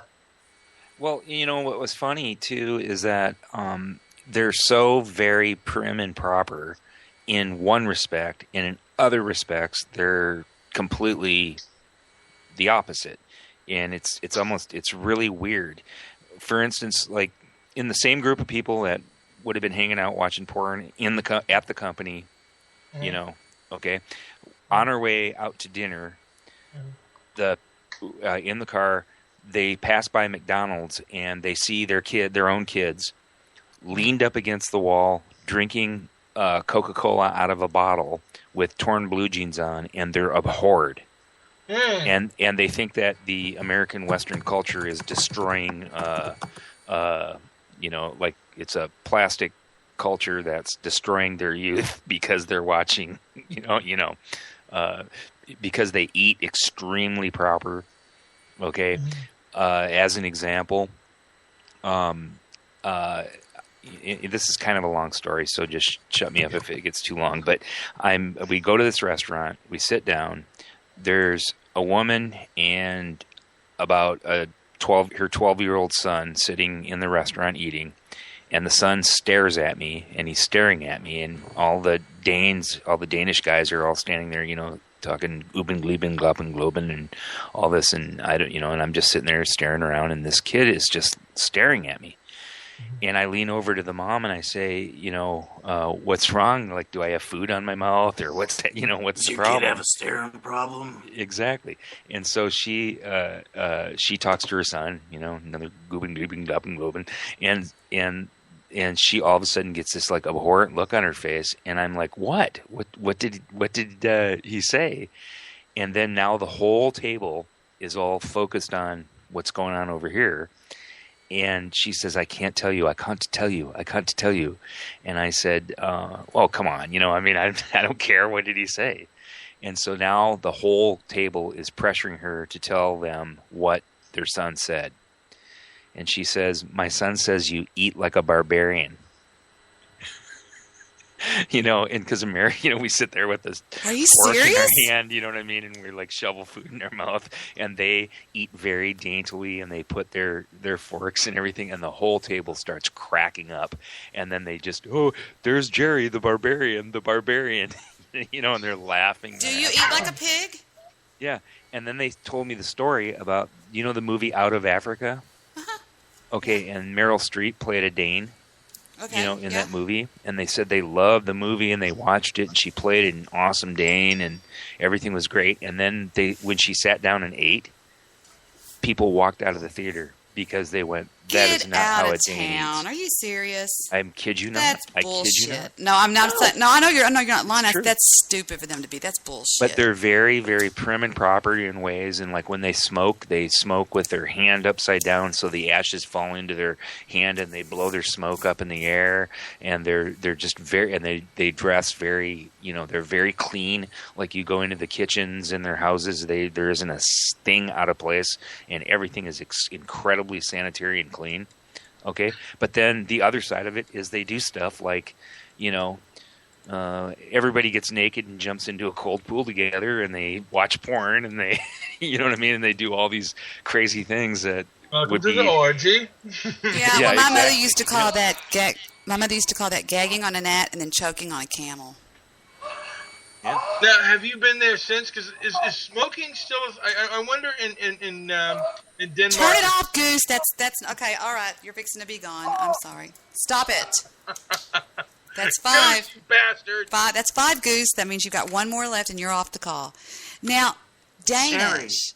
Danish is now. Chrissy the Dane used to be on my show every night. Do you remember Chrissy the Dane from the Sky Pass Holes? Yes, she smokes 5 cigarettes a day, or is it the Swedish woman? Oh, she sounds horrible. Chrissy the Dane. She was my she was my actual co-host. It was called Missy and Chrissy. I mean, Sissy and Chrissy. I'm talking about Hippie. Oh no, I don't know her. I don't want to know her.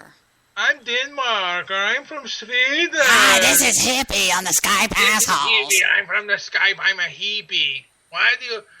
Be careful. They're always listening. They're always listening. Shouts out to you, Snake and Deputy. I asked Hippie if she did porn, and she goes, "What kind of question? What kind of question is that, Mr. Midnight Movie? Give me a cigarette, boy. Don't make me get the hose." Yeah. I asked her if she ever They're terrible. Put a cigarette in a young man's Chrissy. eye that she was sitting on. Chrissy was my co-host until I found out one night she webcammed with Steve Ogle and was shoving her boobs. Yeah, and I just don't put up with that. I was like, Chrissy, I love you like sin, but I can't have that kind of, reputation out there that if you call on the WW show, you'll get a webcam from, and she was like, oh, how dare you, and she was like, so there it goes, and she was 100% pure Dane. I mean, come on, Steve Hoggle, you're acting like he's some kind of, candidate for political office. I mean, the guy was doing LSD on air, doing some kind of shrooms or something. No, I'm talking about the woman, Chrissy the Dane. I don't put up with webcamming. I think that's bizarre behavior. I just do. But everybody webcams. I'm talking about sex camming. Oh, it's not webcam. I don't know what I would do if I just went out the next day and went to the bank and it's like, oh, it was a fun night. Let's see. I sucked on a dildo for Jerry and Goose and had a good night, actually. Do it. Can you imagine? Can you imagine? Jerry? Do it. Kidding. Jerry? Can you imagine? I mean, oh my God, that's horrible. You suck on a dildo for I don't even have a dildo. Do it for Jesus. Do it for Jesus. Stop it. What are you laughing about? Band Steely Dan? Do what? Yeah. Okay, do you know where they came up with the name Steely Dan? Dildo. Exactly. They walked into an adult shop in New York City, and there were dildos on the wall, or vibrators, dildos, whatever. A wall and they of had dildos. different names. Each one of them had different names and stuff, and one of them was called Steely Dan. Okay, and they went, that's a great name for a band. And don't listen to me, look it up. I would want two steel dildos attached to my, like have some boots and have two steel dildos attached to them for kicking power. Pildos.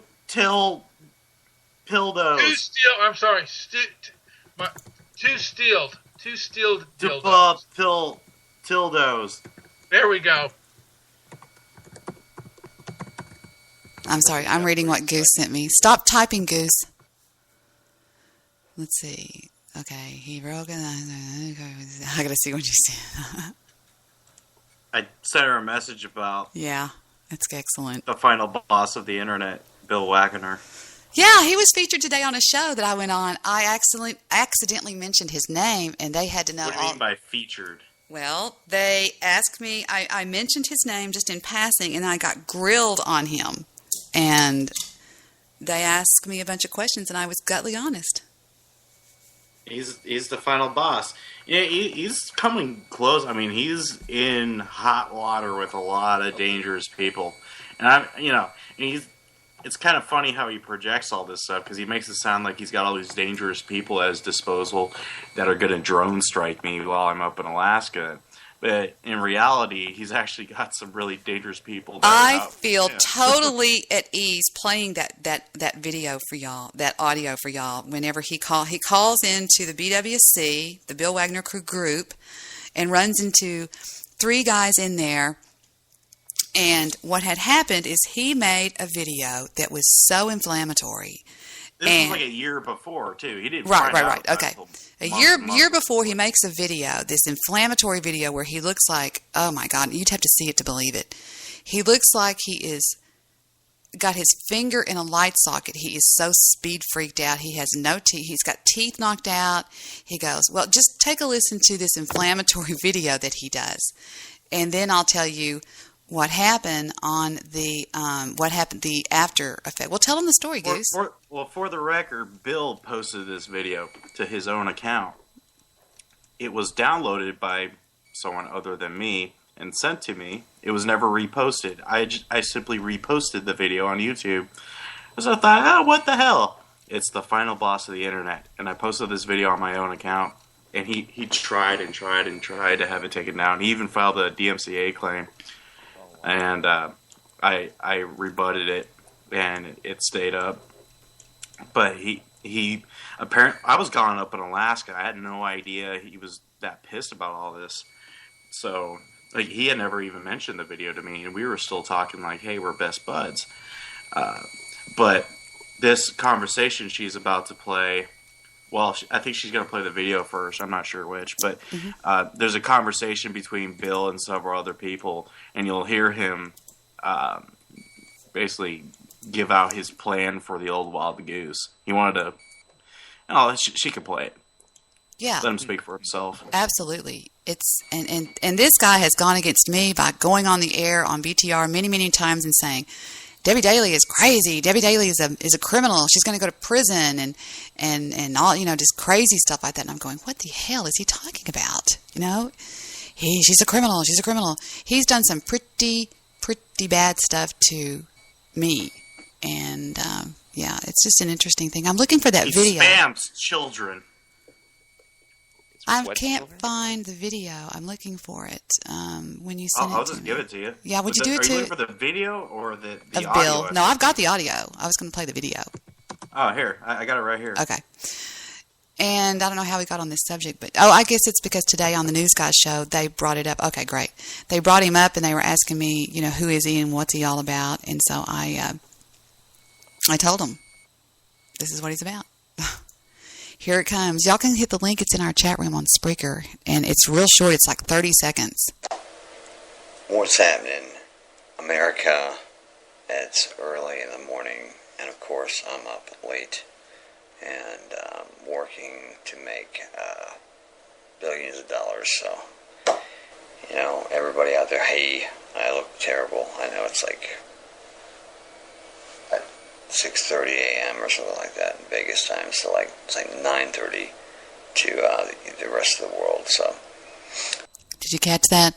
6:30 Vegas time, 9:30 to the rest of the world. And anyway, making logos for this incredible new project that is going on, which is internet changing, like I've been saying for a while. So, anyhow, I want to say, hey, test out this camera, see if I can maybe post it. I don't know, but we'll see how it goes. See ya. All right, so he posted it, and he took it down. I'm assuming he thought it was a little bit too inflammatory and too insulting, because it's not the most... He posted it himself, though. Yeah, it's not the kindest. It's not the kindest light to have shown yourself in. It's like I would not have... Like, if I was looking that rough, I probably would not have, uploaded a YouTube video of that, I mean, my teeth are out. Oh, my gosh. What was he thinking? Hell no. And here is what... Billions of dollars. He's got his kids in the background. That's the and here is the results, how he reacted to Goose reposting it. 9 months later.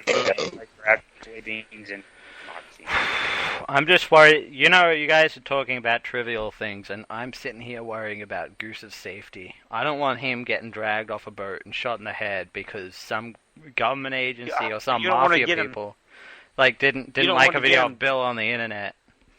Hold on, you want to get him dragged off what, a boat? No, I don't want him to get dragged off the boat. Oh, it sounds like you said the boat. They probably own the boat. What, Goose? Do you reckon Goose owns the boat? No, they own the boat. Oh, so this is Goose's bosses, telling you... I said they probably own the boat. They. I don't... People that I don't know... Now, he's resorted to telling the BWC that it's not him that wants it down. It's the billionaires that he's working for that want it down. The Illuminati. The Illuminati. Can't speak in terms of I know exactly who they are. Bill, are you dealing with a drug cartel? I don't know. I'm not dealing with anybody. Sounds like the drug cartel, Bill. I'm not dealing with anybody. I just I'm working with some people to collect my money. That's all I'm dealing with. Ooh, they sound like bad people. Good people, bad people. Look, man, I'm worth a lot of money. So you're not worth a lot of money, Bill Wagner. You're a thief. And you never said anything about the videos posted about me, did you, you lying sack of shit? What? There was videos posted about me that he didn't raise hell about, that I wanted taken down, that didn't get taken down. I just lived with them. That were inflammatory and stupid. I didn't make them. Somebody else made them. They distorted my face, and they spliced up my audio and made me say weird things. And I thought, well, all right, whatever. I mean, he posted this himself, correct? Did I lose all of y'all? Marker Oh, no, I'm and listening. Keyhole. We're listening. I muted myself. Gently. Yeah, I muted so we myself. can listen to the rest of this recording.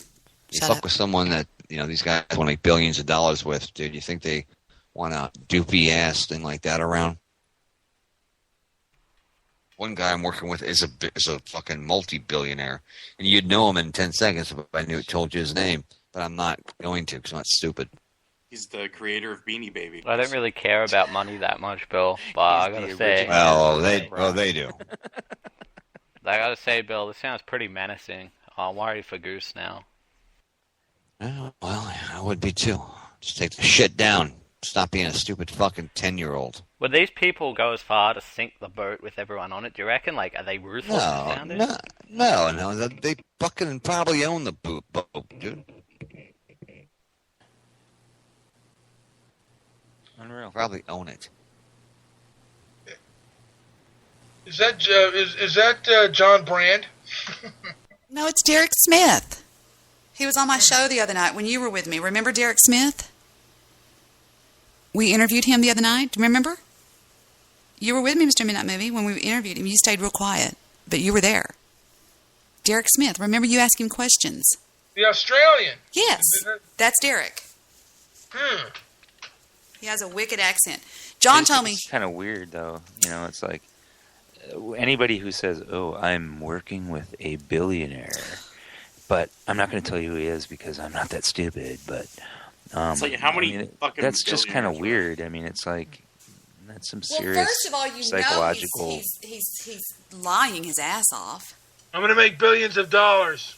Yeah, I'm going to make billions of dollars. You know what he said? Just get to the part with the death threats. Debbie. You know what he said about 3 weeks ago? I was in his chat room. John Brand asked me to go over to his show with him, and I went over there with John, and he said, they said, hey, Debbie Daly's in your chat room. And I said something. He goes, Debbie Daly, I'm coming back to Blog Talk Radio, so you just better look out because I'm going to steal all your listeners and this, that, and the other. And I said, hey, Bill, I called in. I said, hey, Bill. I said, did you lose your teeth to meth? Because it certainly looks like you were on meth because he made me mad, and that's the new me as I call in and I go right back at the person. And he goes, Debbie, I had lost my teeth. I said, let me guess, car wreck, right? He goes, in a car wreck. And he goes, and my new teeth are going to cost more than the house you live in. I said, really? Your teeth are worth $578,000? That's a lot of teeth, Bill. And I hung up on him. But he called in the next night, and he said, Debbie, I'm sorry. I was with the Skype assholes. Because, see, Bill really doesn't hate me. I mean, because he'll call me the next day and say, I didn't mean it, and this, that, and the other. The Skype assholes this, that Skype assholes that. So, anyway. That's the thing that just really kind of, like, it's almost an interesting study in psychology all the way around. It's like, if you look at Ric Flair. Oh, my God. He's in so much trouble right now. Well, I know, but he is? Yes, I don't know. I haven't been caught up, but so I'm dying to hear that. But how interesting it is that they can turn so horribly on one side and then come back on the other side and be so sweet and awesome, and then turn. I mean, it's either it's a shtick. Goose did it. Ask Goose. He's sitting right there. He did it. We Why were is best that, or buddies. how We were is best that? buddies, and just all of a sudden one day, poof, hated my guts. And I'm not saying anything. I'm just curious. It's just an interesting. Is it kind of like All-Star Wrestling, or is it a game, or is it? Well, I don't know about Todd because Todd's insane. Well, he's like in real life, fucking, Well, he's just an internet addict, and he's erratic, and he does things for other people's approval. So I think he's working. I think he's working off my name is what he's doing. He's using my name to build his audience, which he plays my show every night. You're not even on BTR. But I think you should just clean your hands of BTR, Debbie. But he's still Fuck that website. He still streams my Spreaker show over his show. My show, his show is my show. Speaking of which, well, let him have it. Fuck it. Well, I don't say anything to him. The only thing I got mad about was what he did last Monday night. He went over the line. He crossed the line in a mad, mad way, didn't he, Mr. Midnight Movie? Yeah. Yeah, he did. But what were you going to say, Jerry? The 911 call. I mean, I got the text, and then as soon as I hit it, because I understand why a lot of people hit and run on that, because it's it's the tech weenie world of texting, and most people don't have it up and running all the time. Like, for instance, I don't have Skype up and running all the time at all. The only time I get on Skype is when I talk to you, because if I have it up and running, it's like bing, bing, bing, bing, bing, and everybody's contacting, and I got work to do, So when you hit me on the 911 line, then you by the time I had a chance to answer it, you were gone. And that's why I called in tonight too, is to find out what's the emergency. It's 911. 5 hours later, what's the emergency? It was a very, very quick question, a very important question about Google that had to do with something that was going on right that moment that I eventually got the answer to. So, cool. Yeah. Well, and we also need to get together. Right. Well, I'll have to talk to you off the air, because there's a lot of stuff. We need to walk through the website. We've got to do some changes to that website, Jerry, and I know, pronto. And I looked up the Spreaker interface, and I need to be on the phone with you for just about an hour together in the daytime. That's fine. When I'm working, and we can get all that stuff hooked up right. Well, then I'll just make myself available. When I give you a ringy dingy, then.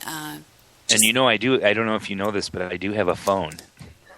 I've got your cell phone number on my cell phone. Yeah. So anyway, this gets a little bit juicy here, and it is inflammatory, and it is very, very true, though. So let's go back to when he is talking to the two fellows in the BWC regarding Goose and what he wants to do. Oh, I'm not the one that he's the one worth fucking $100, maybe $50,000. I'm the one that's worth fucking billions. So whatever.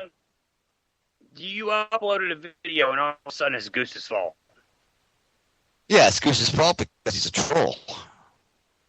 I mean, he just posted he's a troll. He's a troll, and that's just what it is. I mean, you uploaded. I was going to have to learn that you just don't do this kind of stuff to people like me, and that's all stuff. But I know, but you uploaded a video, and then also don't matter. I have nothing to do with this now. Count me out. My video is down. But you uploaded the video. Doesn't matter. It's the redistribution of information. It's the redistribution of information. No, I don't give a shit. You think people give a shit? I don't give a shit. I don't care what those people think. It's the redistribution of information. This is I'm not going to argue about it. I'm not going to argue about it. You're arguing. Wait a minute. This conversation. Wait a minute. So am I arguing? Are you working? Conversation because you want to. I can't do anything about it. Hold on. Are you working with the Illuminati, Bill? You never know. I don't know. So whatever.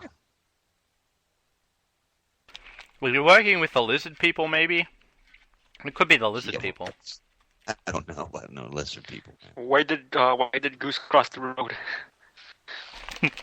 Gets to get himself fucking thrown off a boat and fucking where you working at fucking Burger King. Do you consider Goose to be a boat person now that he's on a boat? What?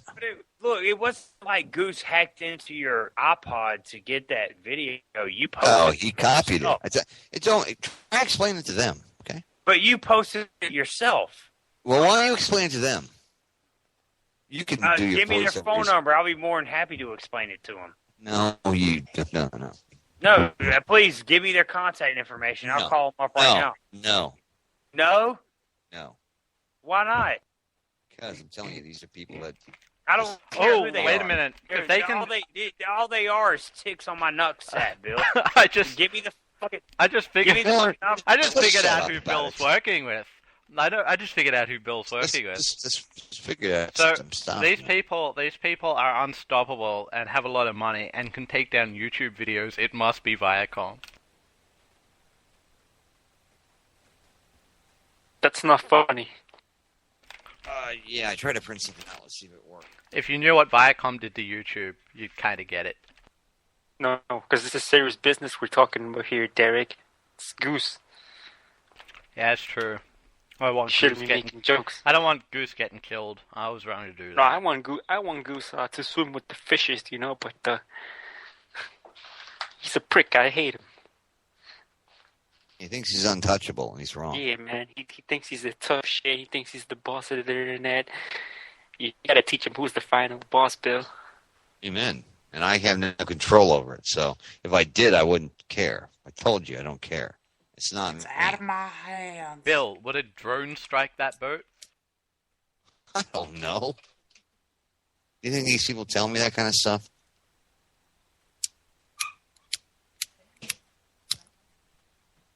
Only thing I know is when these people want something, they get it. Doesn't matter how, they do. They want to know everything you've ever done in your life. They'll know. Okay, have y'all ever seen Breaking Bad? Yes or no? No. When you deal with people like what he's talking about, you don't go on and talk about stuff like that. It just happens, okay? You don't go on and talk about it. If you do, you're Especially trolling. Not to a group of internet trolls who will use that information against you.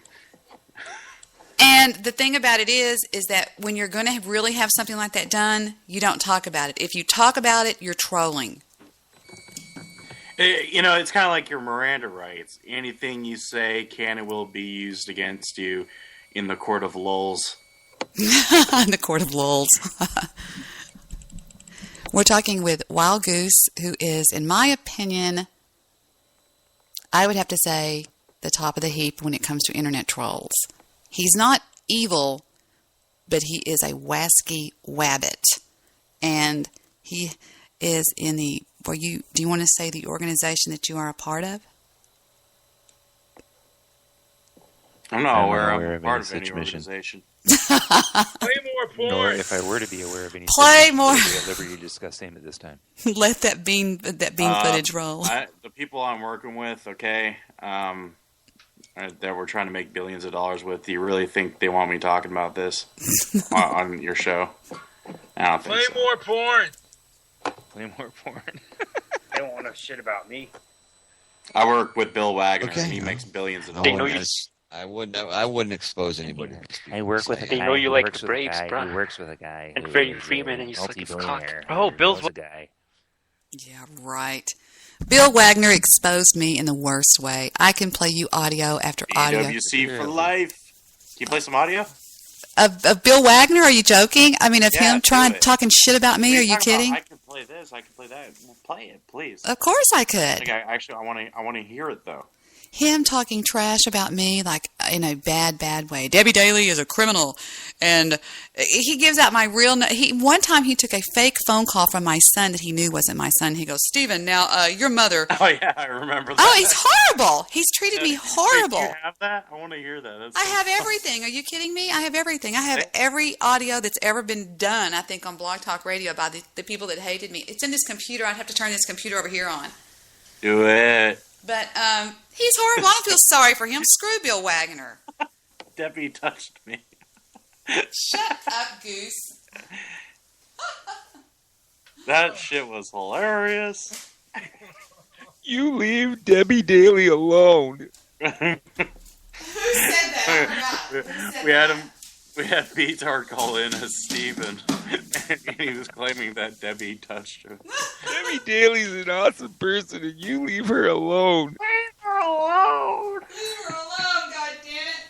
Heather, you little jerk. She took my hot wire from my computer, you little bitch. You little bitch. No, I got another one. Yeah, and also, he, well, I don't know. Was he ever aware of what they were doing to me, Goose? Was he ever aware of the shit that was going on with me and didn't say, well, no, you shouldn't do that to her? No, he's aware of everything. There He's you behind go. it all. There's what I'm saying. So he wants us to feel sorry. He goes, I don't believe in doing something like that to somebody. Bullshit, you're the king. Hey, you. Get your damn hands off her. I love when Jerry does that. Say it again, Jerry. Hey, you. Get your damn hands off her. From Back to the Future. Get your damn hands off her. Remember Back to the Future? Oh.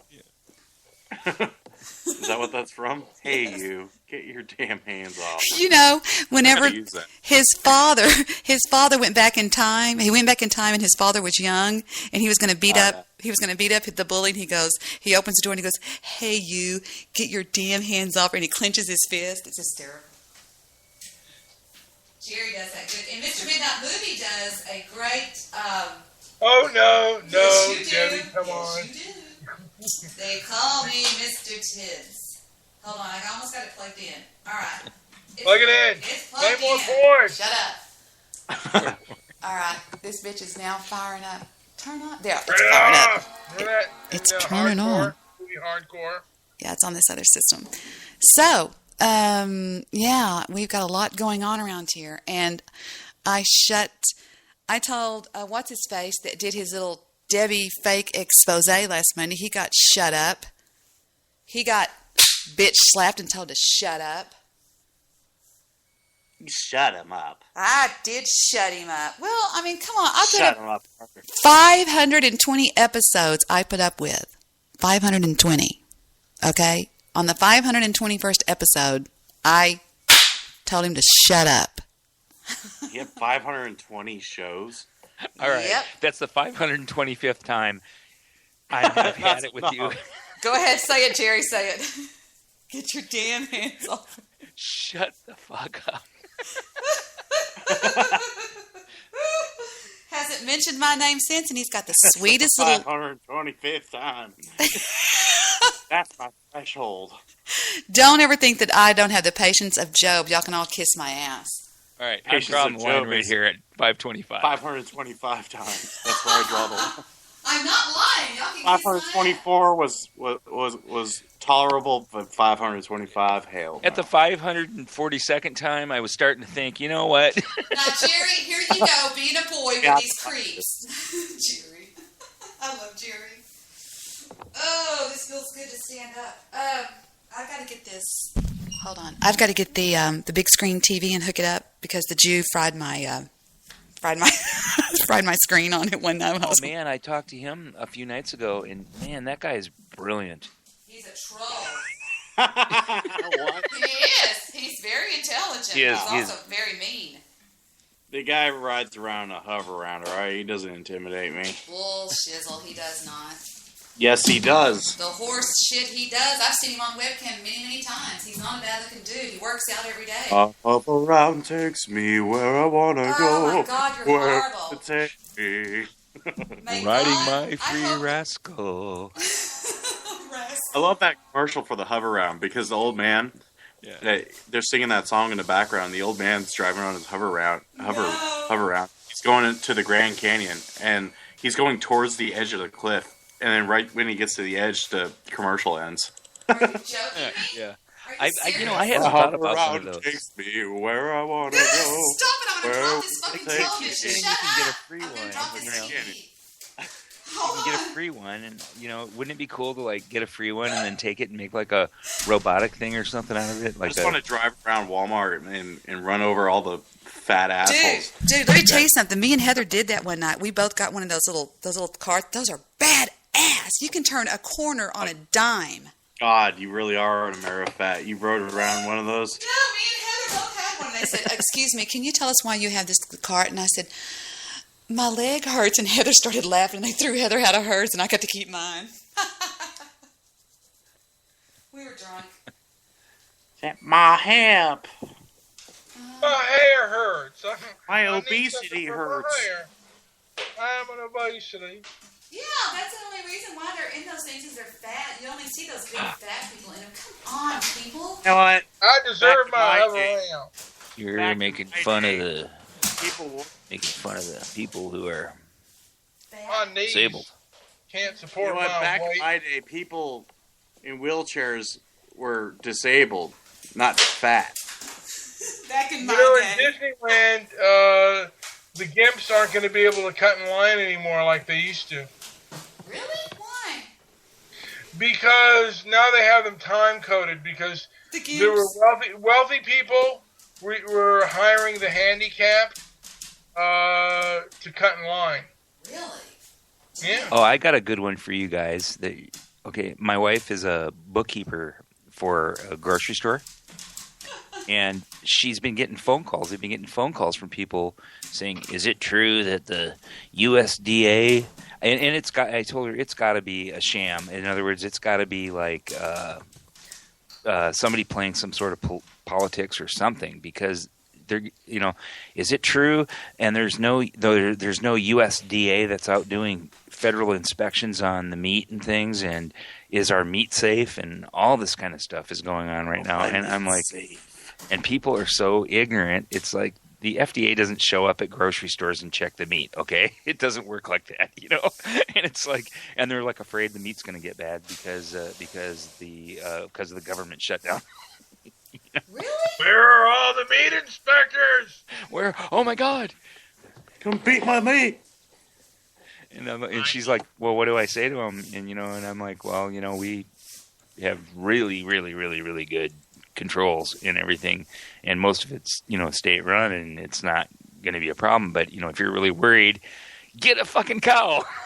Exactly. Just go get a cow. Yourself, bitch. That's a great commercial. You piece of shit. During the government shutdown, the meat will be inspected.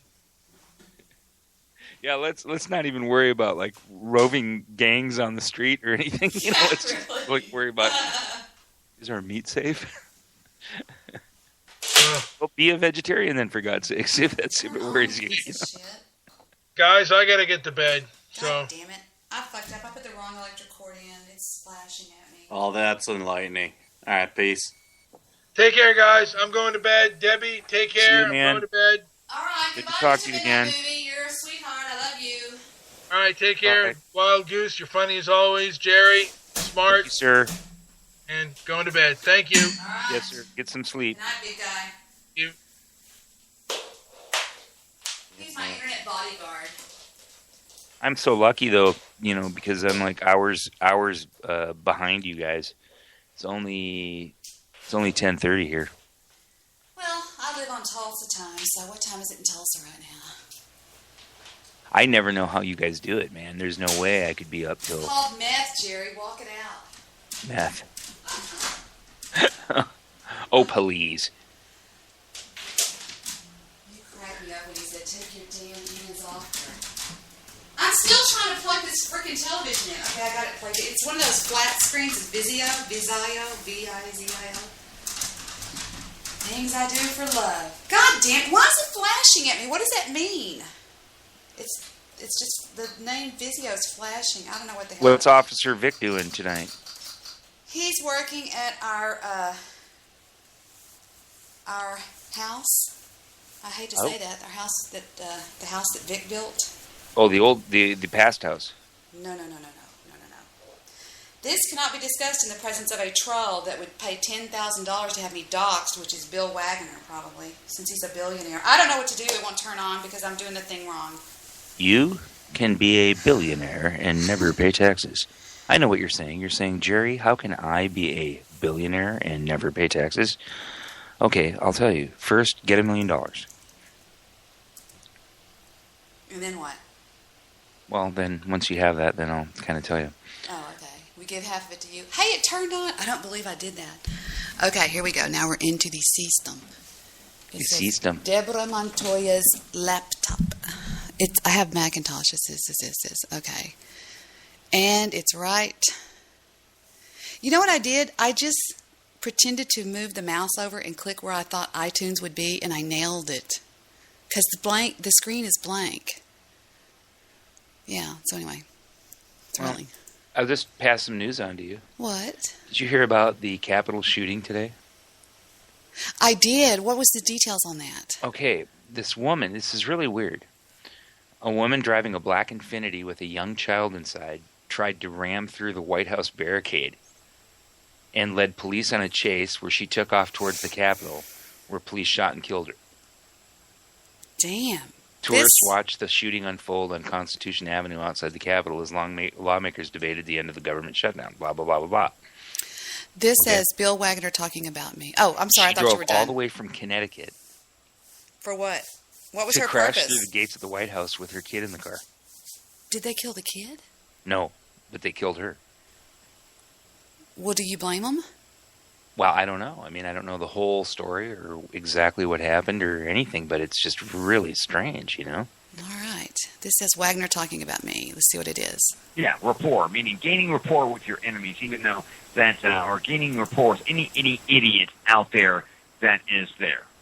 That's exactly what I did. I gained rapport with her. Oh, let me tell you what it is. Okay, he called my show and was being real nice to me. Then when he went on the air, they called in and said, "What the crap are you doing being nice to her?" And he said, "I'll tell you what I'm doing. I'm gaining rapport with her." So that's what he's saying. I haven't heard this in years. Yeah, rapport, meaning gaining rapport with your enemies, even though that, or gaining rapport with any idiot out there that is there. That's exactly what I did. I gained rapport with her. And now she's hearing this now on our network, and she's playing it. She's going, "Oh, my God. Bill was actually this leading me astray." And, okay, let me just say this. No, Debbie, I am not apologizing to you. I do not care about you. I think you're a hag. I think that whatever you have done to people in America and across this country with your goddamn stupid little freaking bail bondsman job that your little stupid scumbag husband has, you are sickening. You make that America pisses me sick. off. You prey upon the weak. You make your money off innocent Americans that get thrown into prison every day. Oh, That's what you do, you please. stupid little wanky little hoe. That's what you do. That's exactly what you do. So you know That's what? what she Take does. your little nature boy flair fag and take your little janky boy homo guy and go, why don't you take a girl and make a little love fest and have your little Woodstock shop and, hey, have a nice one, okay, sweet pea? All right, because I don't give a damn about you. You've betrayed everything about what this country's about, except for the fact that you're all about greed and you're all about yourself. Oh, I'm on the network. Oh, I'm on the network. Oh, I got this. How do you think of that, King? That's weird. That's number one. I mean, you want to go on? So you want me to feel sorry for this jerk? This was one. No, I want to play tunes and party and have a good time. But I'm just saying, I can back up anything I say. He treated me like. Did you hear what he said? What I've you heard, did. I've heard it. I've heard what it, you did know. to this country. What you did to this country. Yes, what I did to this Dissect country. That. You just pick one spot. Heather, dissect don't it. mess with that. I'm on the air. What did you do to this country? He's an idiot. Heather's in the room. She's sitting right next What to me. Heather, did say hi to we Jerry. daily do to this country? Heather said hi to you. Can you hear her? Say it again. Hello. Hello. That's the good-looking one. That's the young one. And there's little boy over there. Look, Jet wants to show you.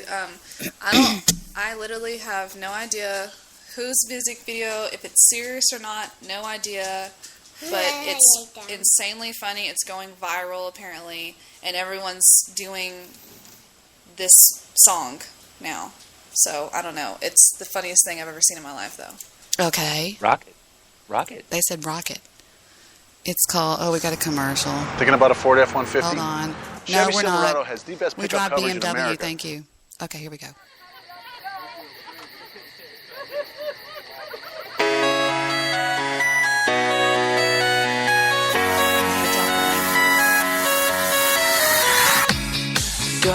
Hold on, we're going to drop the link. So she made me pause it. I'm going to drop the link in my chat room on Spreaker. And here it comes right now as we speak. Let me move this bit over. And here we go. Spreaker, chat room. Here's what we're watching. Yeah, there's Annette. Hi, Annette. She said, hi, Annette. Going to sleep. No, that was just 15 minutes ago. All right, and then we go drop it in. Tell her she needs to make me a quilt. Okay. Heather wants a quilt, Annette. There it is on my Spreaker chat room, and so I'm going to drop it in the Skype chat that I'm in. Right here. Yeah, but I got to drop it in my Skype chat too. Here we go in the Skype chat. Is it just me and you now, Jerry? I don't know. I do not know. It looks like it is. That's fine with me. We can wrap this dude up and take it off into Wonderland. All right, and here. Over here. I got it. Here we go. Dog goes woof, cat goes meow, bird goes tweet, and mouse goes squeak. Cow goes moo, frog goes croak. 82 million views. No, yeah, and it only happened a month. And I don't know. Just keep watching it. It just... And the elephant goes toot, ducks say quack, and fish go blub, and the seal goes ow, ow, ow. But there's one sound that no one knows. What does the fox say?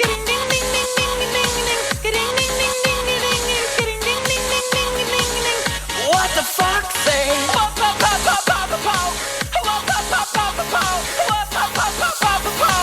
What the fuck say? Happy, happy, happy, ho.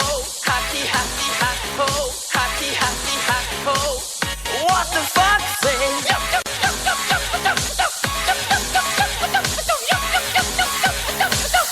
What the fuck say?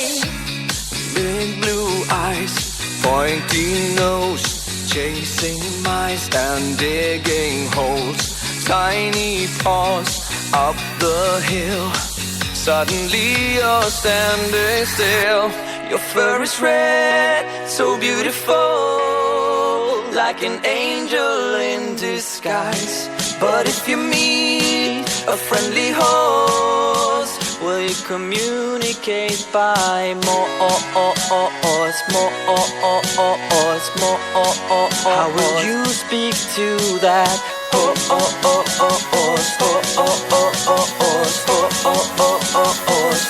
does the fox say?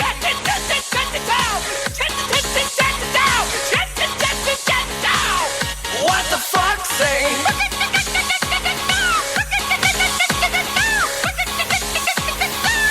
What the fox say? Hey, Deb. Yeah, I got you, Jerry. What's going on, buddy? Okay, are you able to play two YouTubes are you able to play that and another YouTube at the same time and mix them together? No, why? Yeah, I could. Why? Okay, play this. At the same time, Same time you're playing that. Okay, at the same time this one's playing. Only because I was, and it's awesome. Okay. Started, yeah. Oh, it's about the shutdown of the government. Okay, mute this one and let the video play of that one. Okay, we got you. What the fuck say?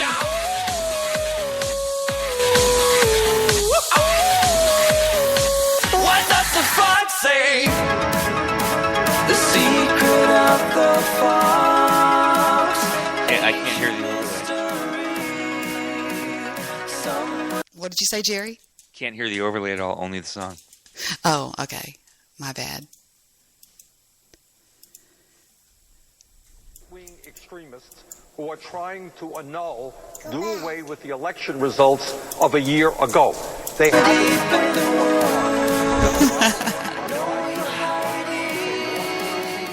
the Senate, they lost some seats in the House, and they say, oh, that really doesn't matter. We are going to do what we want to do, and if we can't do it, you know what? Do what, baby? Millions of Americans who need government services. Tough luck to 800,000 federal employees who are trying to support their families. That is an absolute outrage, and it's a precedent for blackmail that we cannot allow to happen. You know, Senator, you had a long and illustrious career in the House of Representatives before moving over to the U.S. Senate, and I think both in the House... I want you to hear what he does when Vic comes home. Listen.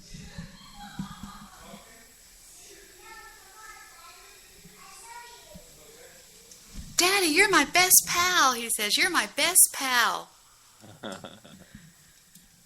Shut down, showdown. We got to hear this. They're out of the room now, but this is great. Who are these two people talking? I don't know. It's Bernie Sanders. It's Chris Hayes the and socialist Bernie Sanders and Chris Hayes on MSNBC. Did you see that video that Heather showed us? What? That's unbelievable funny. It is funny. But, it's like all these animals and what's the fox say? And it's like it's exactly what's going on in Congress, No, Goose is saying something. It's the fur fag national anthem. What does the fox say? Oh, okay. He just lost it laughing and the fish go blah, blah, blah, blah. Did you see the video, Goose? Watch. Okay, Heather's dying for me to see the end of it. She says the end of it's the best part. It's so. just like a one.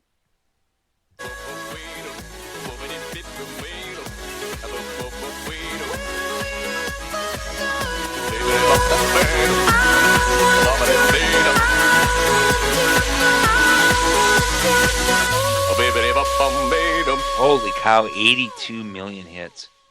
Unbelievable. That's a lot of hits, Jerry. 82 million hits, and it was only published today? Hold on. The top comment she's telling us is what? Yours doesn't show. This song is the best thing that's ever happened to me? No. Where are the top comments for your... I don't know how you see top comments. Yours doesn't show top comments. I don't know. Well, the ones in Steven's room, it said, this song changed my view on life now. Well, this top one right here says, this video is the greatest thing that's ever happened to me. What did I just watch? What did I just watch? Leave a comment. The comment was leave a comment. Those it are was stupid. funny. I mean, but... It says, this is similar to how the Japanese think that a pig says bun bun. Do what? How does that happen, Heather? How does it happen that somebody publishes a video in one day and 82 million people view it? They don't just like...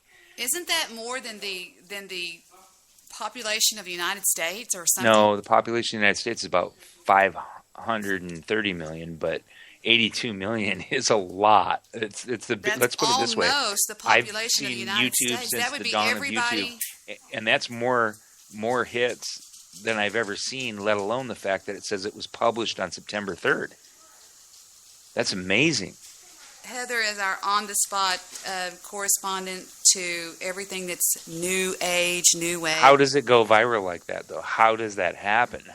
Well, look at Heather. She brought it in here to me, and I showed it to you, and now you'll probably show it to somebody, and it just goes like that. People see it, and they just want to show it to somebody because it's so dumb.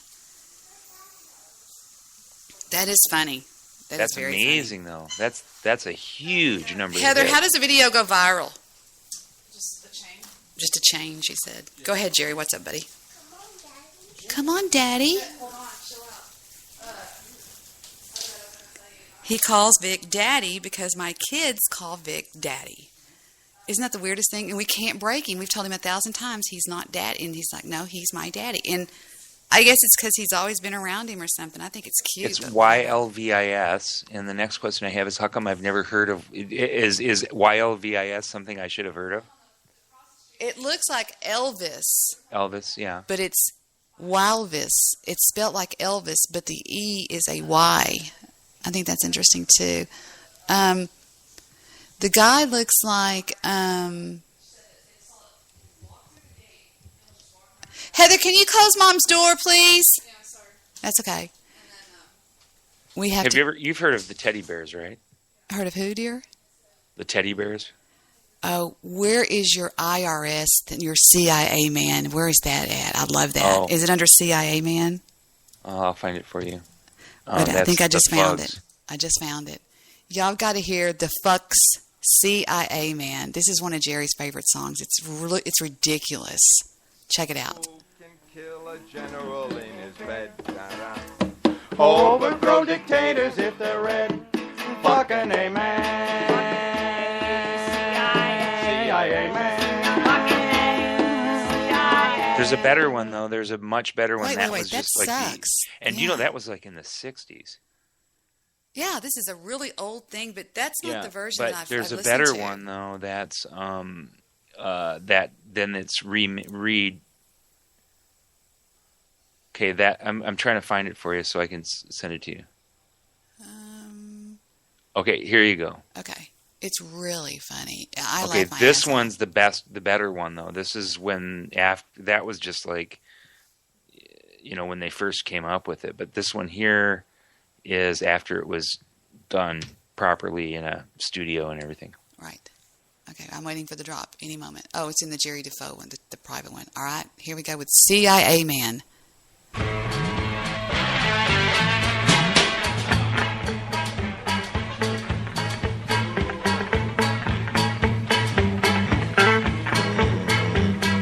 Who can kill a general in his bed? Overthrow dictators if they're red. Fucking amen. CIA man. Who can buy a government so cheap? Change a cabinet without a squeak. Fucking amen. CIA man. who can train gorillas by the dozens. Send them out to kill their untrained cousins. Fucking amen. CIA man.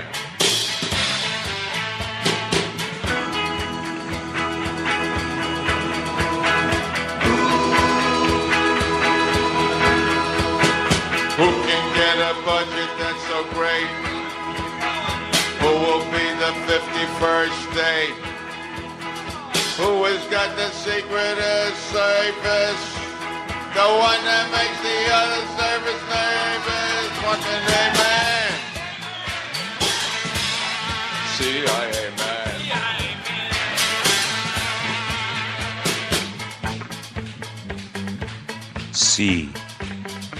Who can take the sugar from its sack?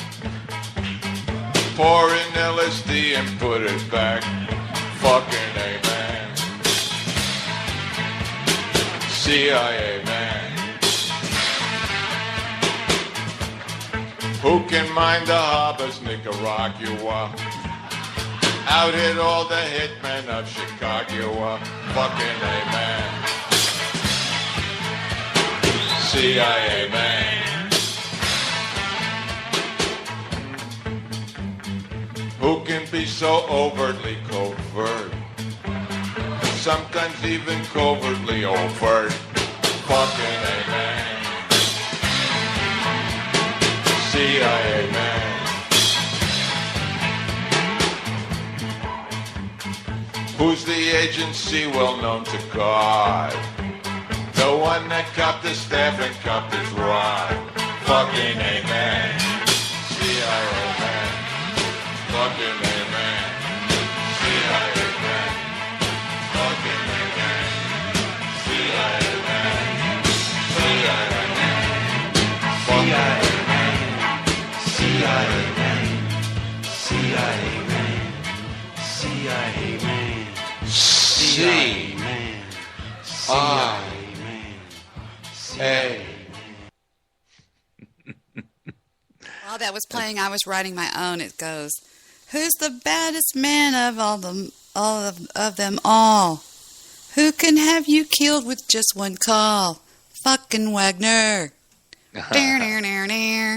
I know a billionaire. I'm not William going to say his Wagner. name, but I know a billionaire. William Wagner. I'm going to make that song. Who will pick on Debbie? Then never mind. But so I proved my point yet again that, oh, well, I wouldn't do that. I wouldn't be mean to somebody. I wouldn't do that. You know, bull. This is called karma, Bill. Walk it out. You know, if you hang around long enough. My question is that, okay, so now with the iHeartRadio thing and all this, okay, how do we get it fixed here so people can search and find find you? I mean, because I'm telling you, man, Blog Talk is dying.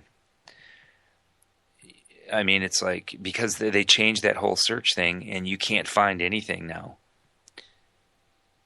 You know, and it used to be whoever was the most popular popped up on top to the top live shows. I know. It's just really kind of weird. And then the Spreaker, you can't search anything live. You can't find it. You can find archived shows, but you can't see what's going on live.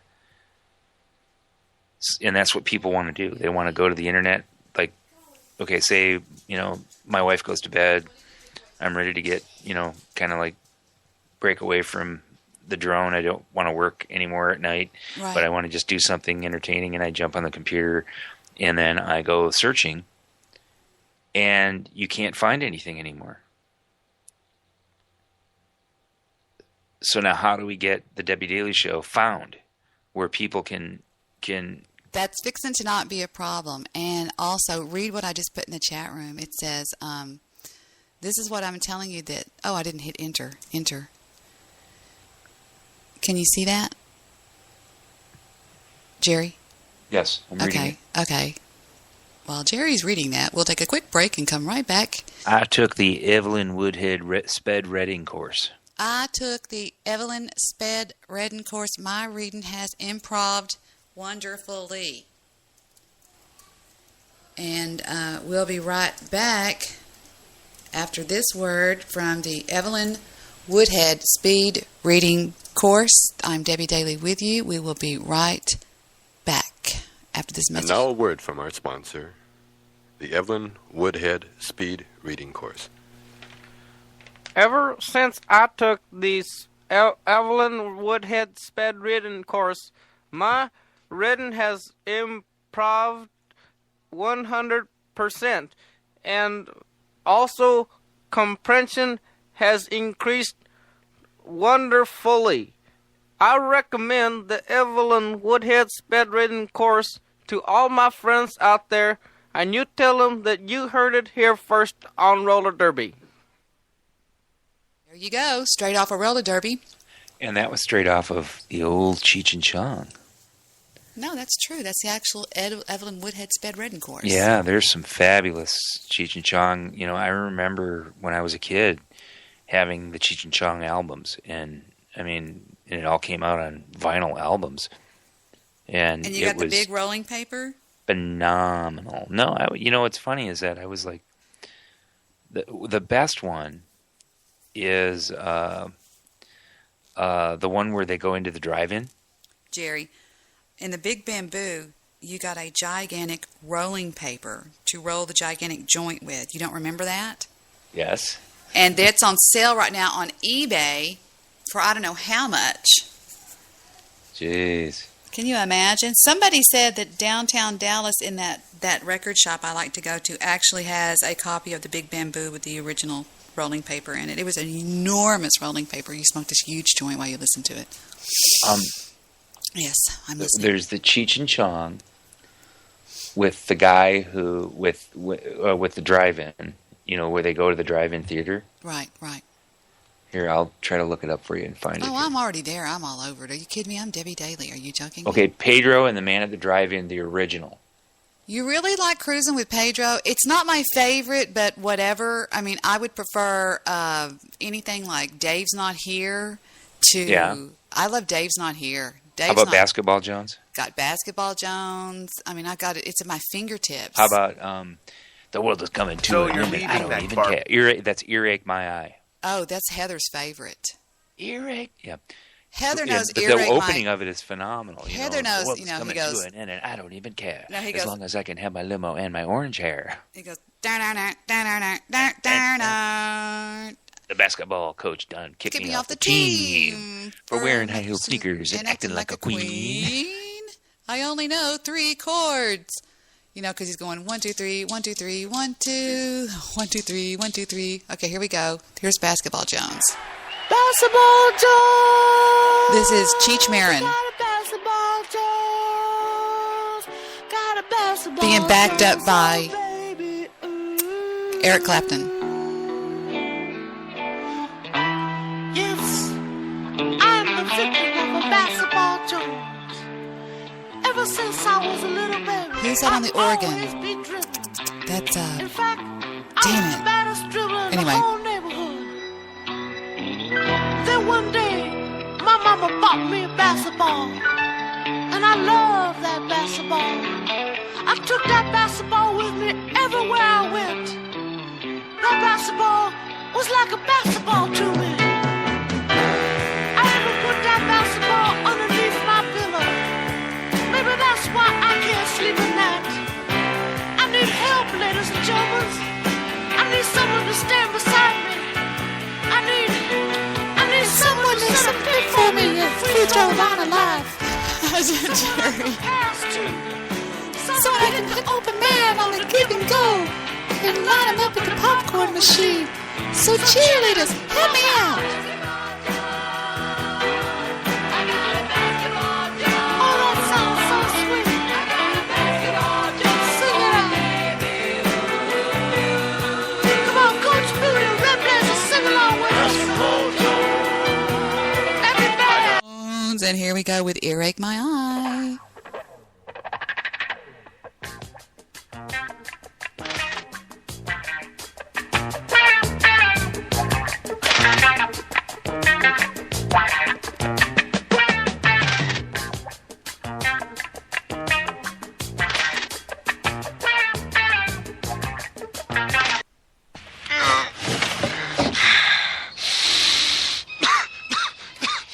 This is Tommy Chong. The father is Cheech. Hey, what are you trying to do? You ruined my record, man. I just bought it.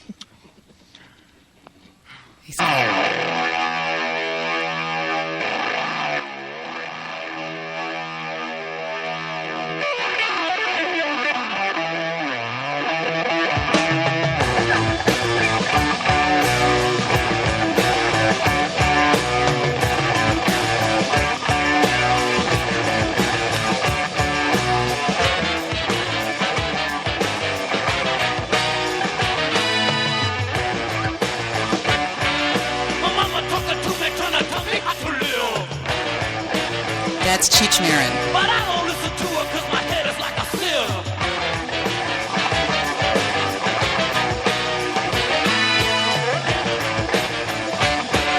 My daddy, he disowned me 'cause I wear my sister's clothes.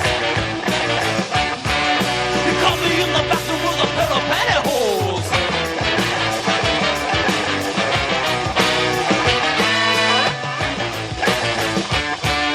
My basketball coach, he done kicked me off the team. Wearing high heel sneakers and acting like a queen. I love he goes, I'm so bloody rich. I own apartment buildings and shopping centers. Watch Everybody hates me because I think it's kind of funny because I'm a big rock star and I'm making lots of money. Money, money, money.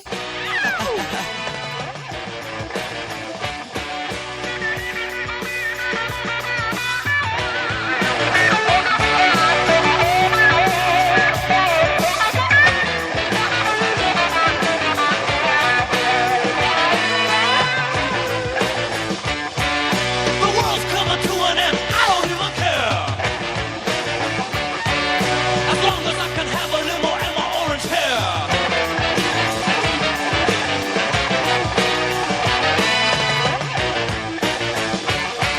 And it don't bother me if people think I'm funny. 'Cause I'm a big rock star and I'm making lots of money. Money, money, money, money, money, money.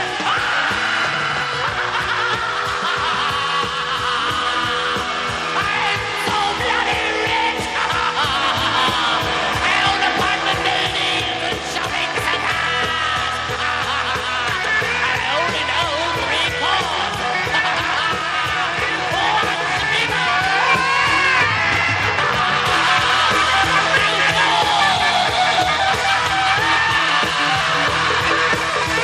I said turn that thing down and get ready for school. Hey! What are you trying to do? You ruined my record, man. I just bought it. I don't care what you just bought. You get your little fanny perpendicular and get ready for school. I'm not going to school. What do you mean you're not going to school? Just what I said. I'm not going to school. And why not? Because I'm sick. That's why not. Sick? You're sick, all right. What's wrong with you now, Prince Charming? I got an earache. Earache, my eye. How would you like a butt ache? Now get your little fanny out of that bed and clean up this room. It looks like a pigsty. You hear me? All right, that's enough. That's enough. You pushed me far enough, young man. You're getting punished. Now stand up. No. I said stand up. I let go of my hair, man. Now, young man, I have talked to you and talked to you and talked to you till I'm blue in the face, and I'm done talking to you. Good. Does that mean you're done spitting on me, too? Shut up. Shut I'm up, not I'm done not done talking talking to to you. you. Now turn around and bend over. What are you going to do, you pervert? Pervert, why you snotty nose? Oh, shut up. I haven't even touched it yet. Now I want you to know this is going to hurt you a lot more than it's going to hurt me. Oh, wow. That didn't even hurt. Oh, yeah? Oh, wow. What are you trying to do, tickle me? Tickle you? Yeah, I'll tickle you. Ow! Oh, is that tickle, huh? Come on, another tickle. Come on, laugh it up, funny boy. All right, now you gonna do what I tell you? Yeah. You gonna talk back to me? Yeah. What? I mean, no. All right. Now you get your clothes on and get your little butt ready for school right now. And now my favorite, Blind Melon Chitlin. Remember Blind Melon Chitlin? I'm gonna go downtown. Gonna show you JR. Gonna see my gal. I love this. Play jump rope with it. Wow, I think he's going to show you, JR. Oh, good morning, JR. Good morning, good morning. Who we got in the studio today? Studio B, Blind Melon Chitlin. Blind Melon Chitlin. Isn't that new British rock group? Oh, no, JR. That's the old blues singer that you signed the other day, remember? Oh, yeah, that's the one we gave the $10 the bottle of booze and the hooker to, huh? That's the one, JR. Yeah, well, let's get going. I feel like solid gold already. Right you are. Is that him in the studio? That's him. All right. Mr. Chitlin! Mr. Chitlin!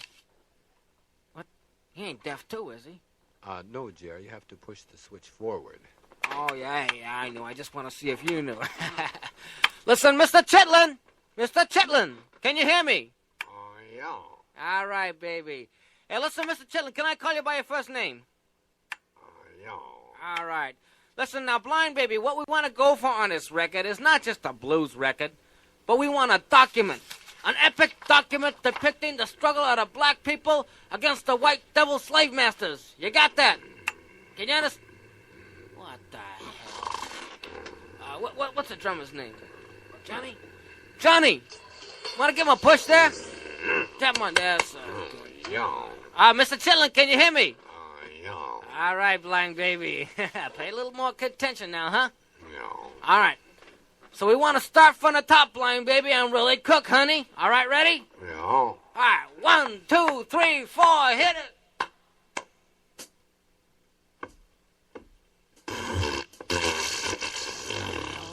Oh, cut! Johnny, want to find him his harmonica? Yeah, that's it. Put it in his hand there. Okay, Blind Baby, can you hear me? Yeah. All right, let's try with a harmonica this time, okay, honey? Yeah. All right, we're going to take it from 4 and really burn, all right? Yeah. All right, here we go. 1, 2, 3, 4, cook!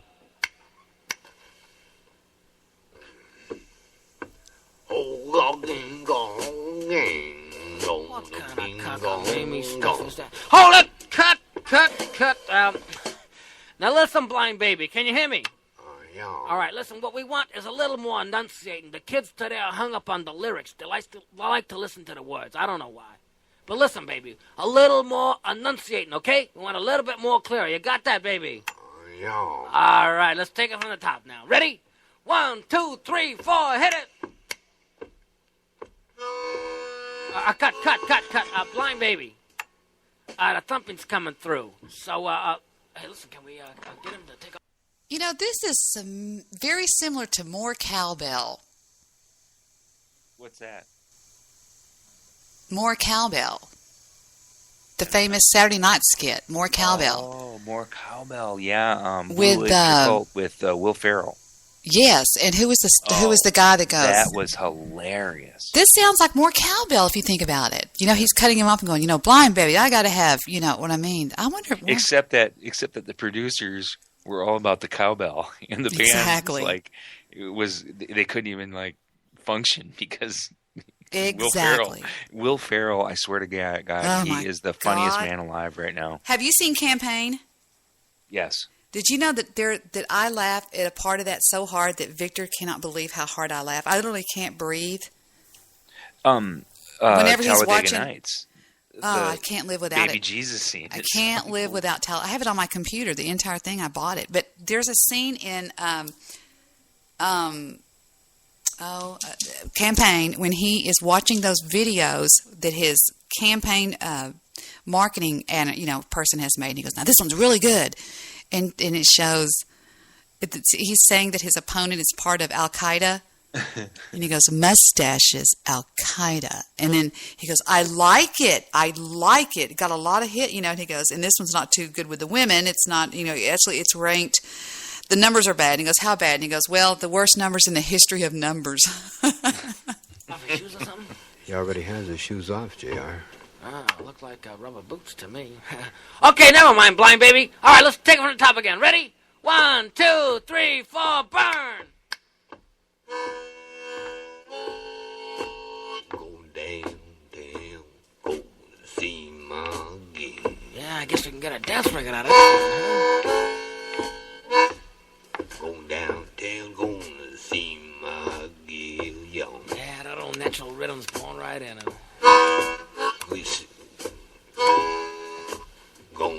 sing a song. Yeah, singing that old song.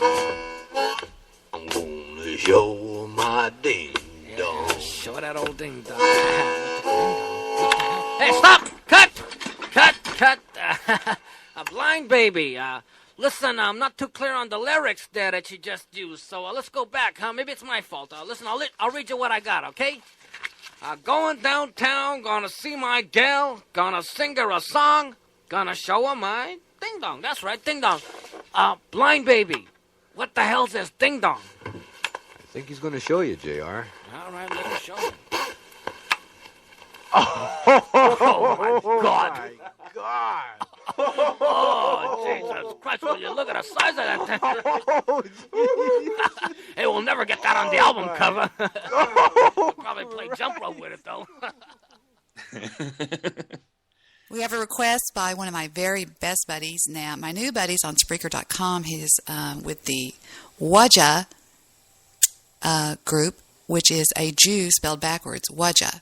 W-E-J-A, a Jew. Funny guys. Funny guys. And I'm hoping they give us a linky-dinky here. David is chiming in. Hi, David. And Fire is chiming in. Hi, Fire. The Chad's chiming in. We got a bunch of people out there listening, a bunch of buddies of ours. But if you guys can give me that link or give it to Apocalypse, if you can carve it, I cannot copy and paste from my Spreaker chat. It won't let me. It's weird. I can't. I try to highlight it and copy it. And cannot do that. And I want to play, because if these guys are saying play this, then it's going to be some funny shit. And I know that we're all about politics and everybody's worried about this, but guys, this is when you kick back, you relax, the wife's in bed, whatever. Obviously not in this house, but I'm just saying this is where we just laugh and cut up and make fun of each other and make fun of people and laugh. I'm not a serious show. I can get serious, but I don't like to. Right, Jer Monster? Absolutely. I would like to talk business with you, though. Not on the air. Not on the air? Ah, fudge buttons. I think that's funny that Goose said... we never get to talk, so, this is the why not? Fag National Anthem. Who's all listening, Did you read what I put in the chat room? Did you read that thing I told you that I got from... Yes. Yeah, that's... I read it. And so let's talk some business right on the air. Why not? Howard Stern would. Well, okay. I need to get I need a media kit, and it needs to all happen like really quick, not 6 months from now. I need a media kit. We'll do that, but I've got some other things brewing, and I just wanted to share them with you. I got some sponsors I need to pull on, and I need to promise them a part on my website, and then I'm going to be giving them live spots on the air. We're ready to make some money, or I'm going to give the microphone up. Okay, here I'm going to send you a link. Okay. All right. Now this is just under, it's just getting started. Right. But there's some big money behind it. Exactly, Sunset. There's some people in the chat room. Hello, TFOK Radio. You see that right there? Wodja Radio says hello, Debbie and Jerry. And TFOK Radio says hello, Debbie. And they give us another link. I'll try to copy, but I can't copy a link out of I can't see the, watch me click. I can't do it. I just went to TFOK Radio. I know that. I must have accidentally clicked them. TFOK is radio for those who consider themselves a bit weird. Log into your Google Chat. Google Chat. Okay, but I want this link from these people, and I want to see. I thought it was the one I sent. I'm sorry. No, let me try it one more way. I can do God dang it! Every time I click it, it goes to TFOK Radio. And that's off your website. What do you mean it's off my website? Oh, wait. I think I can do it. Hold on. Damn it. I'm lost now. Okay. You want me to hit a link? If Apocalypse is in my chat room on Spreaker, would you please get that link from that funny guy? Because I know it's going to be a good, funny thing. So there you go. So I can play it. I think I can do it now. Now, Jay at Sansnet Radio just finished being serious and had enough of it for the day, and he says he's ready to laugh too. And select all. I think I can do this way. Let me see if I can do it. Select all. Nope, I can't do it that way. God dang it, what's going on with my computer? I won't let me select the chat. Select all. Select all. Nope, can't do it. Well, if I don't get it on Skype, it's not going to happen. Damn it. We have something on Skype. Is that from you, Jerry? Yeah, okay. I'm going to click this link to... What is this? It's a high definition. It's a blog, but it's also a store. Okay. Okay. Why am I looking at this? Because what we can do is put something together where we can advertise the show on it. Is this your work? Well, it's my work, but it's a group of people that paid me to do it. Well, that's what I'm saying, but this is your work for this company? Get out of it. Why don't you do something for me like this? Well, because it's like I gotta, I've got... You charged $1 million? I got mouths to feed. And you do stuff for me on the side. I want to soup up my 2002 Ford Escort. You want some mag wheels and 4 on the floor? Uh-huh. Yeah, I really want to focus, I think, a little bit on online things because I'm worldwide. Technically, I'm worldwide. I mean, I've got people that listen to me in Australia, so I can't really say, go down to the local Sam store. And, I just think that I need to focus on online things like... well, we need to cross-link. There's a lot of things we need. We need to spend some time in the day, hooking the stuff up and making deals and all this kind of stuff. Well, Victor's going to sink just a tiny bit into this because the last investment he made for me was with my bridal shop, and it was successful, but I got tired of it. He was like, what do you mean you're tired of it, Debbie? It's killing, it's doing great. And I said, I'm tired of it. So anyway, but I'm that's personal, but so. And then the next thing is that we have would like to have you produce a technical show. What? Wait, stop. Is this payment? I love it. Well, we need to just work out the deals and stuff. Really? Have you checked into iHeartRadio? No, but it's big time. Oh, I know. Oh, I know what iHeartRadio is. Sure. And I'm there. I already got the confirmation letter. So they must be stepping out into the ether because they're pretty much all terrestrial radios. As a matter of fact, a lot of terrestrial radio show, programs. Now, is that Clear Channel? Yes. Yeah. Did you not read what? Yeah, I read it, but I didn't know that iHeartRadio was Clear Channel. Here we go. So then all the Clear Channel stations... Retarded animal babies. What is this? Hold on. This is going to be funny. Heather's listening.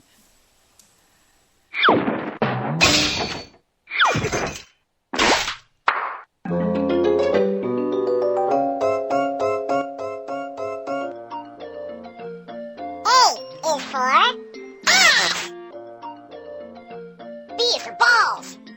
Shit. C is for clam hat. This is horrible. Jerry, you got to see this. Hold on, Jerry. I got to drop this to you in Skype. Hold on. This is funny. Let me get the link. See, I can't do links in my thing for some reason. Okay, copy. Let me drop this to my buddy over here. My buddy. Yeah, you and I have been thinking of it. Thank you, TFOK Radio. That's very sweet of you to do that. And welcome to my Night Talk. Is that the same one from Ernie? Hang on, let me show this to Jerry. Hold on. Night Talk just gave us another link. I love when we do this crazy shit like this. There, Jerry Monster. That's what I'm watching if you want to follow the bouncing ball. And going right back to it, here we go. We're on C is for clam hat. And then the bunny got his arm chopped off. Jeez. D is for Lisdexia. E is for pants. Yeah. G is for green. 3 is for tricycles. 4 is for... That's what it is. Sponge is for sponge. Ham salad is for lunch. Good. This is my pee-pee place. XXX is for porno and beer. Why? Because we give V is kind of a useless letter, but we like it anyway. Watch your dance! The end!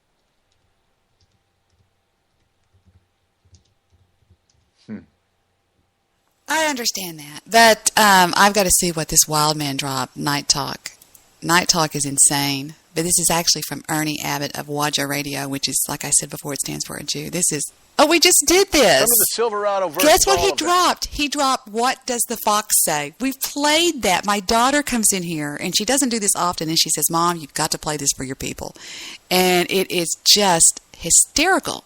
It's hysterical. Yes, thank you. We played that. How long ago did we play that, Jer? Ooh, let's see, probably about 2 years ago. No, it was about a half an hour ago. It was right after Victor got home we played that. That was funny shit. It's crazy. It seemed like 2 years ago.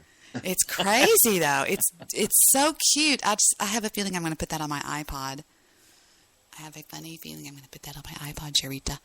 So, Jerry is, we're getting excited over here, but no, let me tell you the entire story of that thingamabob that you were talking about Spreaker.com under recently bookmarked. It says, and I quote, me. iHeart Talks, the Clear Channel-owned online radio platform, is adding podcast, talk radio shows, and direct contributions from listeners to the program. Clear Channel-owned online radio platform Clear Channel-owned online platform iHeartRadio isn't just about music. The radio platform added talk radio content from ABC News, American Public Media, TMZ, and the Wall Street Journal, and the Debbie Daily Show. iHeartRadio Talk, as the new platform is called, also features podcasts from publishers like Twit and Nerdist and Huffington Post and The Onion, which is one of my favorites, as well as listener contributions through partnership with Spreaker. Brian Leckamp says, we are excited that we now have a tool to allow the next Ryan Seacrest to emerge, which will be Debbie, says the president of Clear Channel Media and Entertainment when I chatted with him earlier this week. Leckamp also told me that out of the gate, the talk offering is bringing 50,000 pieces of audio content to the platform. Users can listen to these on demand or add them to what iHeart calls your pulse. And to tap it off, it says, iHeart hopes, I'm just not in the mood to read. I'm going to let the reader read it. And the last paragraph says, iHeartRadio hopes to add a lot of additional content to its platform by asking its listeners to actively participate. To that end, the company has struck a partnership with web audio recording startup Spreaker. Users of the startup's mobile apps will be able to upload their contributions to iHeartRadio with the press of a button, after which contributions will be screened and ultimately added to iHeartRadio Talk.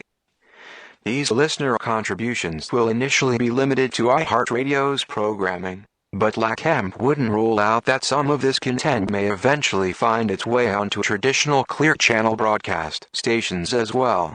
After all, Clear Channel has in the past already used some of iHeartRadio's EDM stations to program EDM radios in some of its markets. Is that possible here?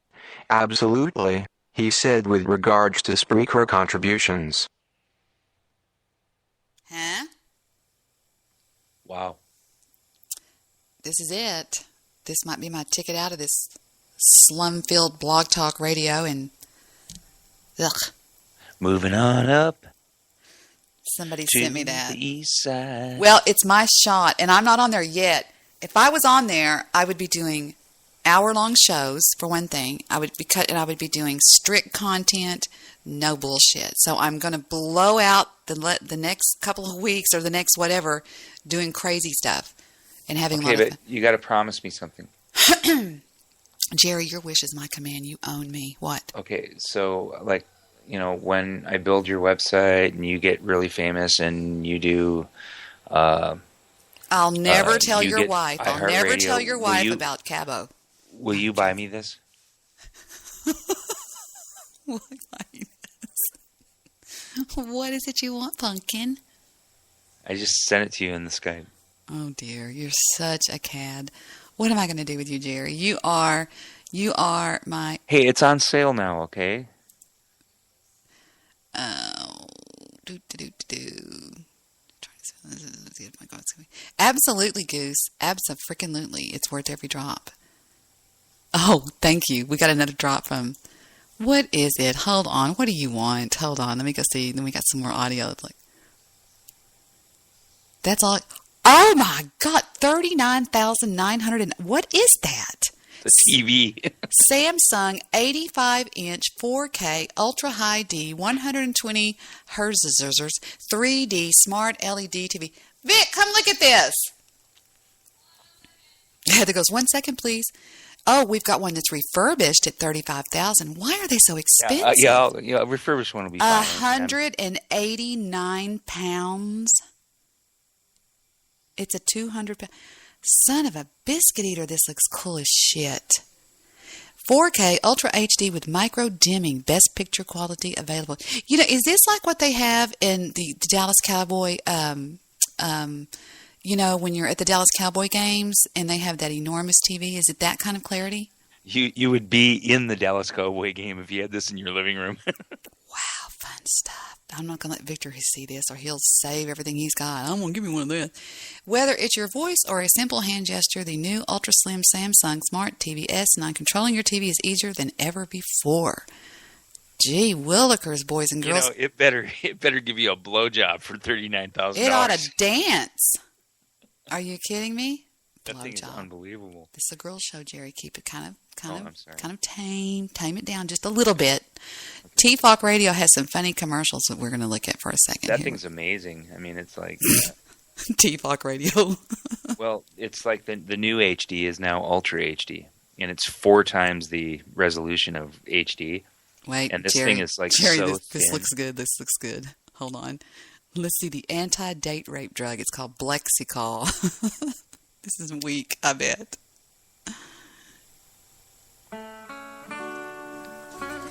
Have you ever been in the club and had someone drop a date rape drug in your friend or your drink, and you think to yourself, damn, we should pay $12 for that drink and it was perfectly good from the man that bought it for us? Then use Blexicol. Blexicol counterreacts the effect of mollies or roofies. They're on the market today. So be smart, be safe, get Blexicol. Side effects may include dizziness, shortness of breath, dry mouth, rectal bleeding, eyeball teeth, anal leakage, oily discharge, vomiting, and the tearing of anal wall and rectum. RareCorp is not responsible if the patient becomes addicted to Blexicol. If you experience the above-mentioned symptoms, please promptly arrange your affairs and make peace with life, as you are going to die. Blexicol is intended for the usage mentioned in this commercial.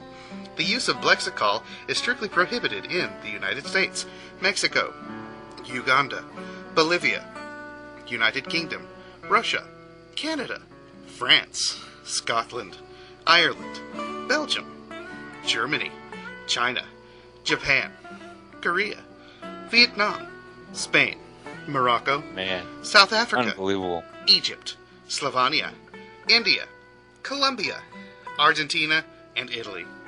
RareCorp releases any and all responsibility for any harm that Blexicol may cause. You don't have to take my word for it. Use Blexicol.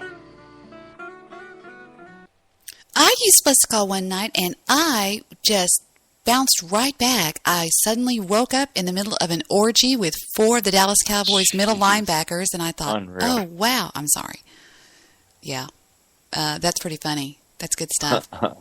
Now, these guys actually did this, Jerry. They did. This isn't something that they found. They actually made that. What are you coughing about, phony baloney cougher? He hates candles. Baby, I'm trying to set the pace. I'm trying to set the mood here. You know something? I have something. I want to show you something. Check this out. Thank you for calling the Attention Deficit Hyperactive Disorder Hotline. If you have ADHD, please press 1. So you do have ADHD. Is this correct? Please press 1. Now that we know the it is only necessary to make your selection. It has been established you do have ADHD. Please Okay, dude, seriously, if you want help, you're going to have to stop playing with the keypad. Oh, look, it's a shiny ball with bells on it. Thank you for calling the Attention Deficit Hyperactive Disorder Hotline. Good times. Now, Victor, I want to show you what Jerry wants me to buy him if I make it to the big leagues. Are you ready to see this? Right here, check this out. I want you to get Vic's reaction. Listen. He's looking at it. What is this? Samsung UN85S9 85-inch 4K ultra high def 120 hertz 3D smart L. Look at the price. Right here in red. 39 grand. Wow. Look how it sits up on the floor. It weighs 200 pounds. That's wild. But it's like amazing, I mean, is what Jerry's saying. Say hi to Vic, Jerry. Hey, Vic. How you doing? He said, hey, Vic, how you doing? Okay. He says, super cool. He's going to go out and buy one as soon as he can save up the money. Right, baby? Sure. Sweet. Sweet. And they have them used, refurbished, Victor, for $35,000. How do they do it? Somebody's already turned it in. He said that's not a good thing. Somebody's already turned it in. Somebody's already turned it in. Victor thinks of everything. They're already refurbishing them. That's not right. I know it's not. There's something wrong with that, right? Exactly. There. You know, it always makes. I would like to spend 39 grand and go, damn. You're over there beating on the side of it like your father used to do, Victor. Yeah. Then see, you pay $39,000 for the TV. Then you get some rabbit ears and put it on top. Because he can't afford cable. So. Really? You watch potato and some aluminum foil. Watch the same old 5 videos over and over again. I've actually memorized Gone with the Wind. Frankly, my dear, I don't give a damn. Oh, well, yeah. You know, that was the very last word of that entire movie, that entire film, when she goes, but Rhett, what will I do? What will happen? What's to happen to me if you leave? Carol do what? Carol Burnett do that, didn't you? I think we played that one night on my show. It was really stupid. I know. It was funny. It was, that show was so corny, but it was so funny. I mean, it was like she comes downstairs with the drapes that she's wearing. No, she doesn't. Are you serious? Yes, she's wearing the, because, I mean, the movie and the Civil War and their... Right. The carpetbaggers came, I know. And so she's coming downstairs and she's trying to be all Southern Belle-like and everything. Are you serious? And she's wearing the curtain drapes with the rod across her back. Are you kidding? Carol Burnett, he says, did Gone with the Wind. And do you not have your contacts in? How did you drive home? I have one in. Victor? I forgot what I was going to say. Oh, you save $5,002, 11% off the price if you order by 10/4 of 2013, boys and girls. Ooh, we got to get in there quick. We will. We'll put it on layaway. We'll see if they take green stamps. Green stamps. Oh God, we're terrible people. Have you've seen the Miss South Carolina answer to the question, didn't you? Oh God, yes. Oh my God. That's about maps. That's old school. That's been seen a million times. That's funny shit. Still flipping hilarious. You showed me something one night on YouTube that was the funniest thing I think I'd ever seen in my life. It was a prank phone call done to somebody. It was a police. Oh yeah. That's the funniest shit I've ever heard in my life. It was a police officer that called. That's what spawned us to call Geico. Exactly. Geico was one of the funniest things I've ever done. We did a prank call one night ourselves with what is that? They put a GoPro on an eagle. Are you serious? On what? A GoPro on an eagle. Victor's showing me the video. That's badass as shit. How did you find that? Heather just showed it to me. Wow. Oh, Heather finds everything. Heather's the coolest thing in the world. She's all up to snuff on everything. I'm going to show you this video. Eagle GoPro. They put a GoPro, a GoPro thing, a camera on an eagle. Is this it right here, Victor? Camera. Or is this one Flying Eagle point of view? Yeah. Okay, here it comes. I'm going to show it to you, Jerry. 13-second advertisement. Okay, here it comes. That is unbelievable. Where do you see this? The clarity in this camera. And this eagle's just cruising, man, looking around. It's on his back. He's just. Wow. I can't stop watching it long enough to show it to you. I'm watching it now. Oh, you are? Everybody go to YouTube and Google Flying Eagle Point of View. That is really good quality. Look at that quality. I can't wait to watch that on my new $39,000 television. You're going to be waiting a long time, buddy. Where's he flying at, Victor? Did they say? Look at those mountain people just walking around. Is he going to land? Is he going to land? He's landing. Yeah. Check it out. That. Why didn't they cut it? Why did they stop him when he landed? Probably ran out of. Oh man, that is killer. I know. Those GoPros are badass. Stephen put his GoPro on his car that goes real fast. The little, what's it called? The RC. His little RC car. He's got a really badass RC car. Let's see how much time we have left, boys. That's incredible. We're live. Jay Sands is a taco, please. Apocalypse, a taco, please. Hey, Vic, it's Jay Sands who really does sing Sinatra. Yeah, Victor actually does. Victor does not believe that Jay Sands. Have you heard Jay Sands sing Sinatra, Jerry? No. You haven't heard Jay Sands sing Sinatra? Oh, wow. I'm fixing to blow your freaking mind. He's on Spreaker.com. And I believe it was, and here I go again looking for the damn thing. I think I ended up getting it on the Monday show. Let's take a look and see. No, let me go back. I think it might have been on the Tuesday show or the Sunday show. I know it couldn't have been Sunday because that's when I'm with Mr. Solution, my boss. Maybe it was Tuesday. No, it wasn't that. It was last week. You got to hear this. It's fabulous. You will think it's actually Frank Sinatra. I kid you not. Jeez. And here it goes. Starting with this one. Check it out.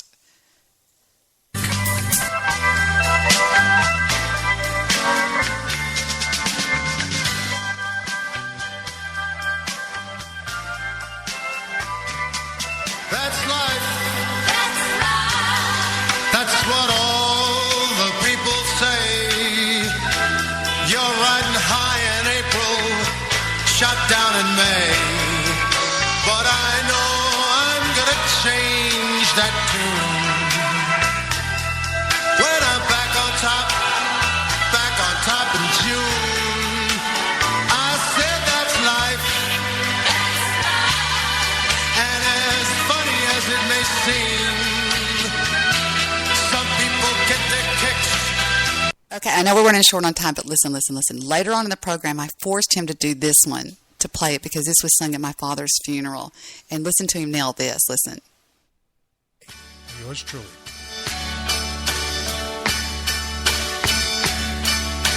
And now the end is near, so I face the final curtain. My friend, I'll say it clear. I'll state my case. You can't fake that shit, Jerry. That's him in a studio. I mean, that guy's got amazing talent out the ass. Scary. And what's his name? His name is Jay Sands. He's with Night Talk on Spreaker. Really? And he's in my chat room on Spreaker.com. Jerry doesn't go to chat rooms. He's kind of a behind the scenes. He's a CIA man. I got work to do. And not now. I mean, that's why I don't. Yeah, you're a very, very, very busy man. But let me check and see how much time I have left. I lost my, where did I go with? I was hitting so many links, I lost my, there I am, the DJ room. Oh, we're down to 2 damn minutes, you pieces of shit. I don't care. We're going to let this play out. Jerry, I love you. Don't go anywhere. We'll stay on a private call afterwards. Okay. And here we go with My Way Out to My Dad. Yours truly. See you guys next time.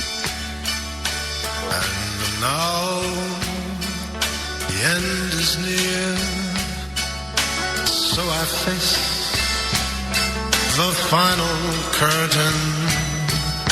My friend, I'll say it clear. I'll state my case, of which I'm certain. I've lived a life that's full.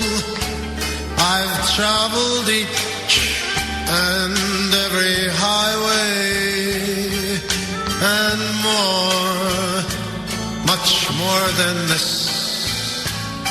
I did it my way.